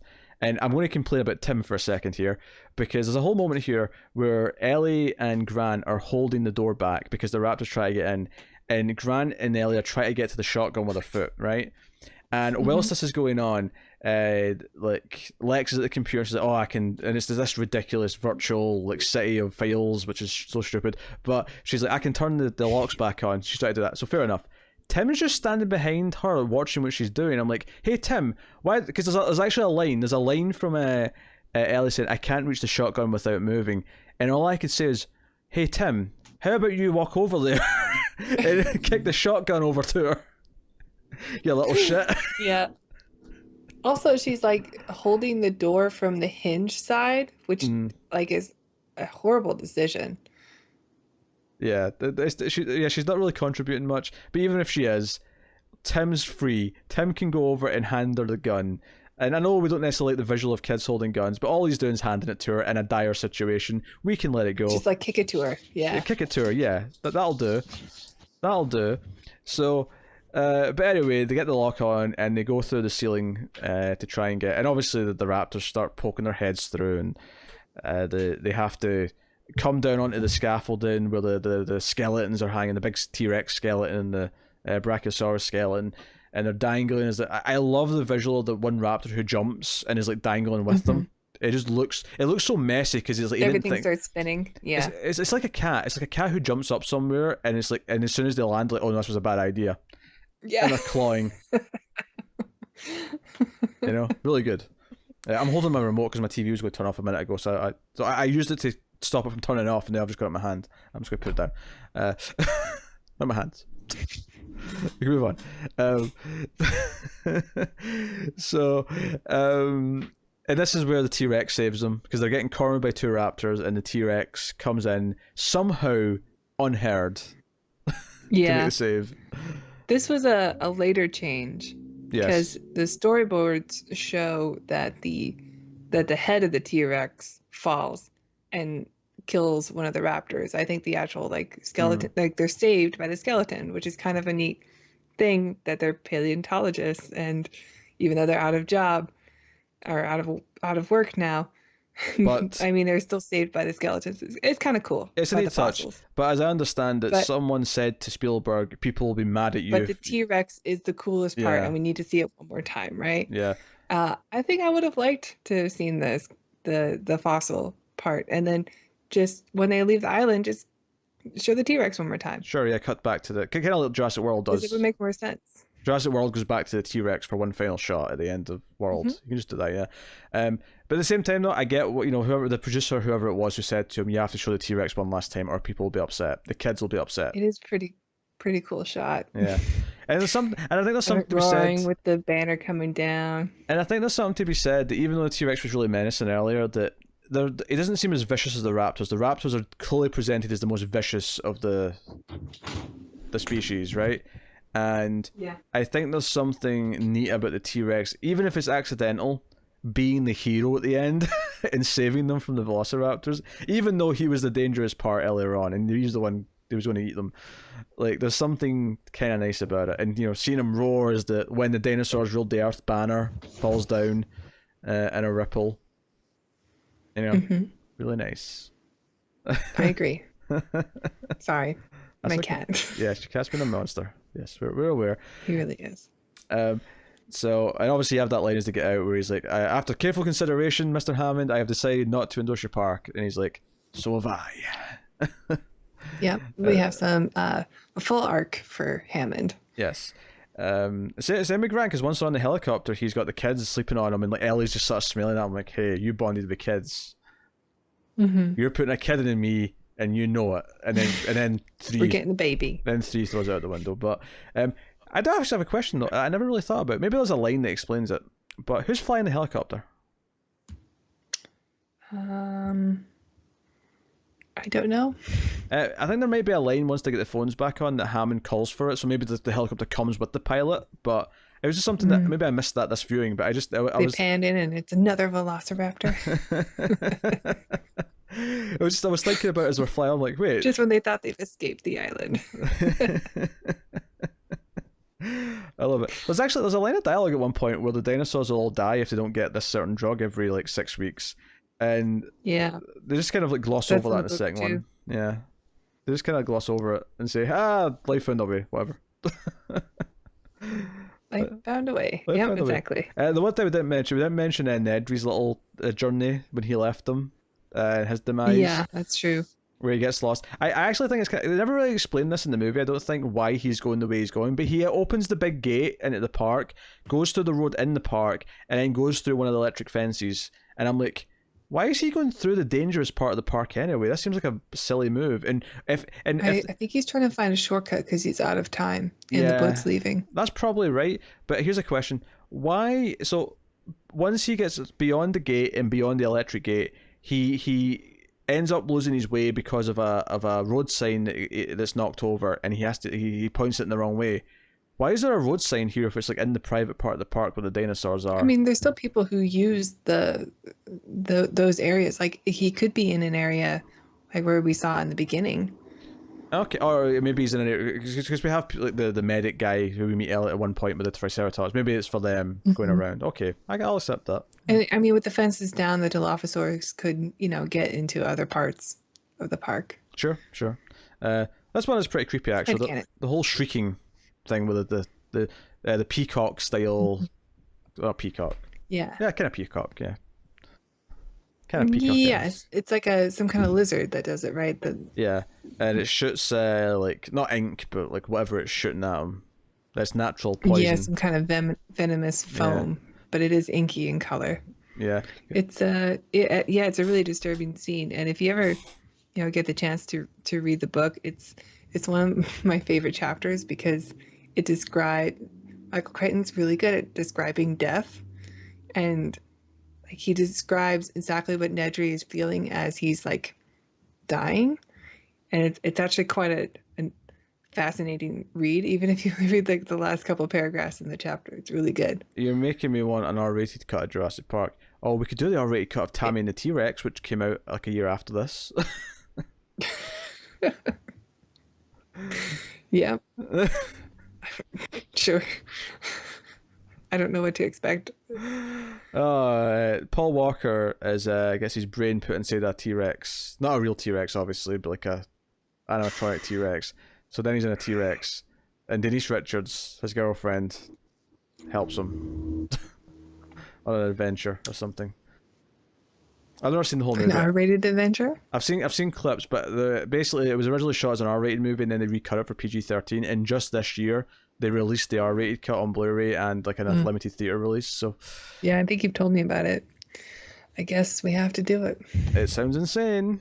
There's a clip of him like Paul Walker T-Rex using a phone at one point, and it's so good. It's like you can tell someone's just got like a glove on and they're pretending to be the T-Rex's arm, even though the T-Rex's arm's not meant to be that long to like reach the phone dial. I don't know, it's really bad.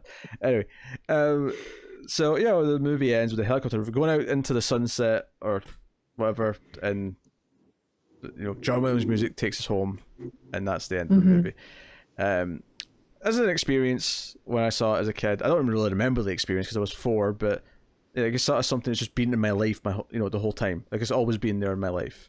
Yeah. And that's just what it is. And I remember too. I remember there was a girl in front of me who I had no idea who she was. She turned around and told myself and my brother and my mom that this movie's too scary for us, even though she was clearly the same age as us. Do you know, it's funny because it's one of the few movies, because I remember the theatre I used to go to when this came out, because all the big multiplexes, I mean, there's probably some maybe in the bigger city areas at the time, but my town got its multiplex in 97. So before 97, I was seeing movies in this 2-screen theatre. Because I remember the first thing I ever saw in the multiplex, I think, was The Fifth Element, if I want to say, but I could be wrong. So I have more vivid memories of seeing Lost World and Jurassic Park 3, and Jurassic World, even, obviously, because that was much more recent. But I remember seeing 2 and 3 more vividly because I was a little bit older, that I could remember it. But because I remember seeing 3, I went to the early preview on the Wednesday or whatever it was, because I was seeing it kind of early. My cousin took me. I remember feeling kind of cool. I was like, "Oh, I've seen Jurassic Park 3 early," but Nice. But one has just kind of always been part of my life, and dinosaurs seemed really cool at the time, and they're still cool. I'm not saying I don't like dinosaurs now. Definitely. They're great, but I've heard that people say this before, and I would agree that this is my Star Wars when it came out. It was the movie that you saw and you went, I didn't know movies could do that. And it made this whole world that you just wanted to go back to and see more of. And, they don't do it quite as successfully in the future, unfortunately. But, it's so... Yeah, I guess I've never thought about it, but I guess this is kind of my Star Wars in that sense. I'm trying to think of anything in the next couple of years after it that maybe is a better fit for me, because I was maybe just a bit too young to really appreciate it in that sense.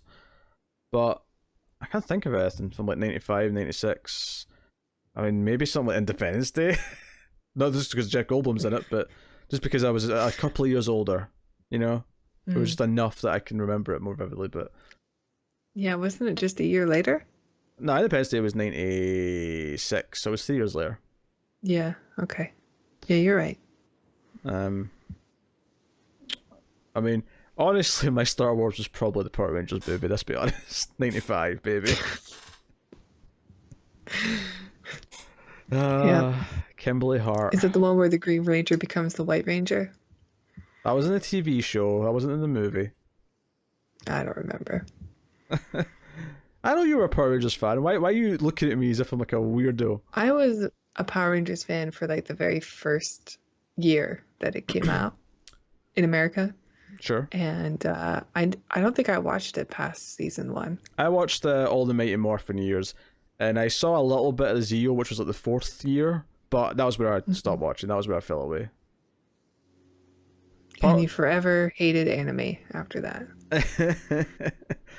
Yes, I do not enjoy anime. I never did. But see, when Dragon Ball Z and Pokemon were big and kids were obsessed with them, I was like, this looks like shit. Why are people into this? I don't get it. Yeah, I always had a Game Boy. For some reason, I just skipped Pokemon. Yeah. I don't know how. I don't know. Never even heard of it until the card game became more popular. Yeah, and every so often I'll try something, I'll and honestly, once it did kind of work out, when me and Cara did Ghost in the Shell, the animated movie, I was like, okay, I actually didn't mind that. That was not bad. But for the most part, I'm not into it. I tried Persona 5 a couple of weeks ago, and it was just so anime. It was just so anime. I'm good. Yeah. Leave me alone. I mean, I'm trying Death Stranding, which is, very Japanese. But also a fan, it's clearly made by a fan. Oh sure. Who loves everything. For the record though, I love a lot. I love a lot of Japanese stuff. I love obviously Godzilla. I love Japanese horror movies. I love classic Japanese cinema like Kurosawa, obviously, samurai movies. So my my tearing apart of anime has nothing to do with the rest of Japan's culture. It's just anime I don't like. Hmm. Yeah. I So. mean, some things just don't translate very well. I had friends who were really into it. They're like, "You'll love this one. It's hilarious." And then I'll watch it and go, "This is not funny. Like the joke is lost in translation." You say it's lost to I don't get it. translation, but there's so many like Western fans of anime. Like it's such a big thing in certain groups. They were laughing. I They didn't get it. so into it. It's so bizarre. But that's okay. I'm okay being the odd one out. If that is Mm. indeed what I am. I feel like we are a particular breed of nerd, us, because we're very similar nerds in that we like a lot of the same types of thing, right? You know, between movies Mhm. and TV and whatever. So we're really nerdy. Probably on the slightly more extreme end of the scale, but we're nerds who really don't like anime because I feel like a lot of Yeah, people who are we definitely had our lunch money stolen from us. like I feel like a lot of nerds who are as nerdy as we are, or even not as nerdy as we are, you expect to be into anime. Like I think if Mhm. someone said like, "Do you think I'm into anime?" talking to me, they'd take one look at me and go, "Yeah, probably," and I'd be like, "F you!" Like, how dare you? How dare you? But hey, whatever. Jurassic Imagine Park. Attack on Titan. No. Akira, so cool. Sailor Moon, like I had to watch like the last 30 seconds of it sometimes because it would come on before a show I wanted to watch. And every time I'd be like, I hate this show. I tried watching Neon Genesis Evangelion, and the only reason why I tried watching that is because the only two movies on the top 100 sci-fi movies via IMDb that I've not seen are two Neon Evangelion movies.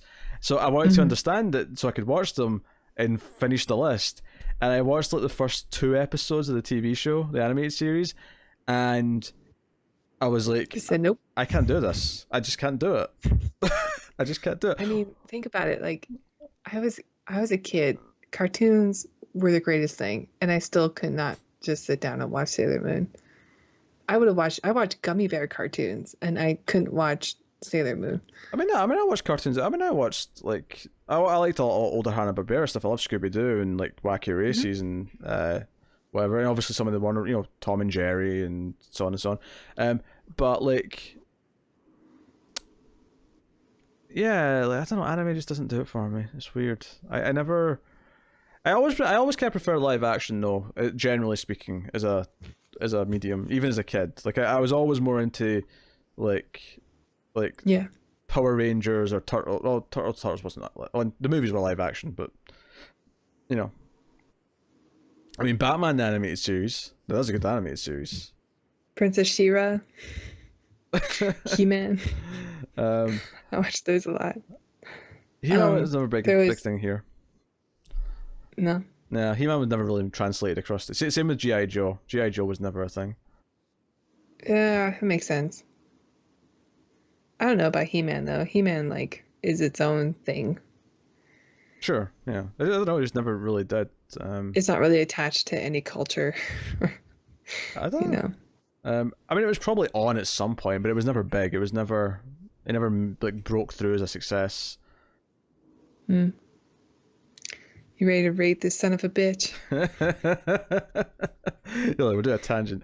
I don't know. Another couple of minutes. That could be a bonus, but maybe it still will be a bonus. But I don't know. I'll see how long it was. Peter and Tara hate on anime. So Jurassic Park is a magical film. It's a big part of my childhood, and unlike Terminator, where there's Terminator 2 to talk about, unlike some of the other things that we could have had, where Star Wars has Empire and Jedi, and arguably some of the later ones, depending on your taste, unlike Planet of the Apes, which arguably, like, the newer trilogy came in and even got better than the original film, Jurassic Park, even if we enjoy some of the sequels, and, I find enjoyment in a fair bit of them, none of them compare to the first one. Nothing after this one, when we do these sequels, is going to even remotely touch just the sheer, sense of discovery and adventure and everything that makes this movie work for what it is. Mm-hmm. I agree. Excellent. All right, what would you like to give Jurassic Park?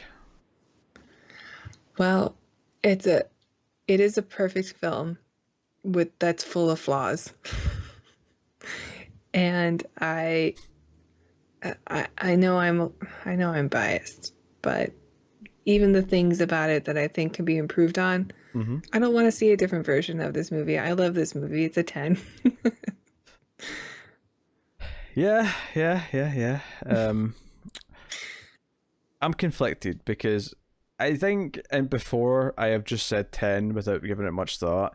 And I go through it and I'm nitpicking at it because I've seen it a bunch of times, and I'm looking for things just to have something to talk about, because I don't want to just sit and say it's great over and over again.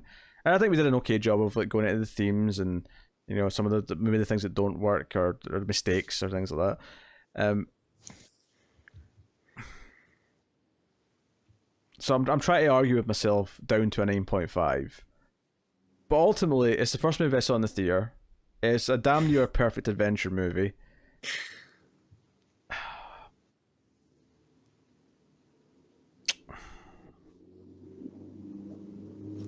But Go with your gut. I'm going to say 9.5. Okay. And my reasoning is that I think in the past I would have said I liked this more than Jaws, and Jaws was my number 2 Spielberg. I think they've swapped. And I think I'm going to say 9.5 because I think Jaws is the 10. I think that's Spielberg's 10. I don't think that's fair. Are you saying that they should both be 10s? Is that what you're saying to me? Well, I'm saying that why do they have to be, why does one have to take the spot just because it's directed by the same guy? If they're both 10s, then they're both 10s. They can't be both 10s. Like Hitchcock has 2 10s. Like, Kubrick has more than 2 10s. Not all 10s. Not all 10s, right? How dare you? Like, Full Metal Jacket I love, but like the first half is Full clearly Metal a 10. Jacket, I love the boot camp The part. first half and then is a after 10. that, I don't remember what happens. And then the second half's like a 7. And you forgive it because the first half was so good, but it doesn't Oh my God, stick. it's so good. Doesn't stick the landing. But yeah, I'll give you 2001 and Shining, and the Kelly and Lolita. I'll give you those. I think Paths of Glory is a 10. I'll give it a 9, but it's great. It definitely it does the message of the movie and the how brave it was to have it ending like that in a film at the time about war. So good. Yep. Anyway, yeah. Yes. So 9.5. It's great. yeah, 9.5. Which, to be fair, on Letterboxd, where I can't do the 0.5, I can do half a star, but obviously it's only 5 stars, so each half star is 1 out of 10, if that makes sense. So on Letterboxd, I'll round it to 5 stars because it doesn't feel right to round it down. Like, whether or not I round up or down to the full star, half star, it just depends what feels right per movie. And Jurassic Park is rounded up, but 9.5. Okay. So there you go. Pretty great film. Yeah. If for some reason you've listened to us and you have not seen Jurassic Park, highly recommend you watch it. Also, I'm making sure that if you're looking at averages, this goes below the Terminator, because Terminator was average of 10. This is an average of 9.75. Is that what this is about? You just want the Terminator to be number 1? Yes. Terminator is higher than Jurassic Park. Did we not give something else? Yeah, I think they're both 10s. Did we not give something else a double 10 at one point? I feel like we did. I don't know. We gave 2. Terminator 2, we both gave 9.5, I think. You gave a 10 to Day the Earth Stood Still, but I gave it a 9. Mm-hmm. Was there something else we both gave 10s to? I don't know. I don't remember. I don't remember what movies we've done. Yeah, we're like 36, 37 movies deep now, something like that. So I don't know. Pull up Mild Fuzz. Pull up the playlist. What have we done? I feel there was something else we rated really highly. I think there was. I mean, we've both given 9s to a couple of movies. Yeah. Was it Wing Commander?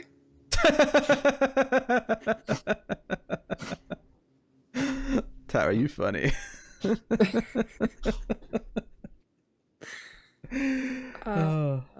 It wasn't Wing Commander, I guarantee it. Guaranteed? No. Okay. Yeah, I've given out 3 10s now. But Yes. we've done some big films, and that's We what's have. bound to happen eventually. It's worth doing a big film But every bunch, every few, you know? Spice it up. yeah, and maybe they're predictable. I think some of the nines are a little bit more unpredictable. But Yes. Hey, I mean, one day though we'll get a new sci-fi movie that'll blow us away, and it'll actually be a shock to say, "Hey, I'm giving this a 10." I mean, I think The Day the Earth Stood Still was that for me. Oh, you hadn't seen that? Yeah, that's a good point. That movie totally blew me Oh, to be away. fair, like my 9 for is Foxy okay? Yeah, she's just hacking over Uh, there. Okay, uh, girlfriend. my 9 for The Day the Earth Caught Fire. I mean, that was one that I hadn't seen, and I was really impressed with Mhm. that film. So, you know. Yeah, I gave a 9 to Time Crimes too. I really like that one. Oh yeah, that's a really good movie. No, I'm glad you liked that. I'm glad I introduced that to you.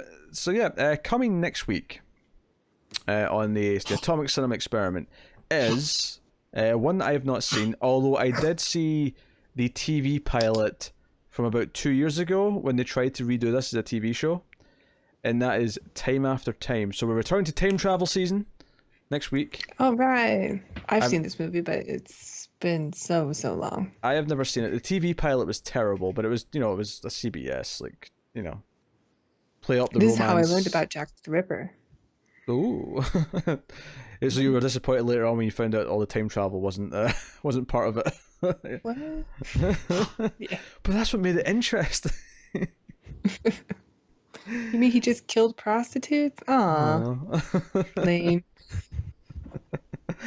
Oh dear. So we get Time After Time next week.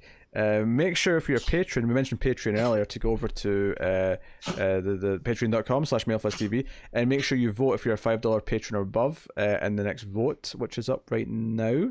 By the time this goes up, it'll probably be over actually, but it's all movies from the 50s that's up for vote right now. And then maybe the December vote's been put up and you'll have a new vote to go and vote on. We don't even know what it is. We So don't. And you guys know them more than we do. I think me and Tara are going to have to talk about what our first countdown might have to be at the end of the year if we want to do a countdown to take in the new year. What? Yeah, so next week's Time After Time. So we mentioned Patreon already, of course. Like, subscribe, ding the bell on YouTube to get notifications. Comment and let us know what you think of Jurassic Park. Give us your childhood memories, what it means to you, because it probably does mean a lot to you. If a lot of you are in our age group or even older, how did it blow you away? All that kind of thing. And just one final note, actually, I just want to make is that, when you watch Jurassic World, they're not using practical T-Rex heads at any point. They're not doing that ever. That's all CG, because they'll just do that for. And don't get me wrong, the CG looks better now, but like they're not doing that. No, there is something that's lost now with CG. Absolutely. So we don't get our Stan Winstons anymore. No, rest in peace, Stan Winston. That one hurt. When I found out he died. But hey, yeah. There we go. That has been Jurassic Park. That has been the Atomic Cinema Experiment. Another epic episode. We had a couple that were only about an hour. This one I knew was going to be longer because it's Jurassic Park. So it did not disappoint. So thank you very much for joining us. Hopefully you enjoyed our conversation and you want to see more and listen to more. So we'll see you next week for Time After Time. And that is us. So thank you once again for watching or listening. We always appreciate it. Keep watching sci-fi movies, guys. And computer, add salsa. Yum, yum.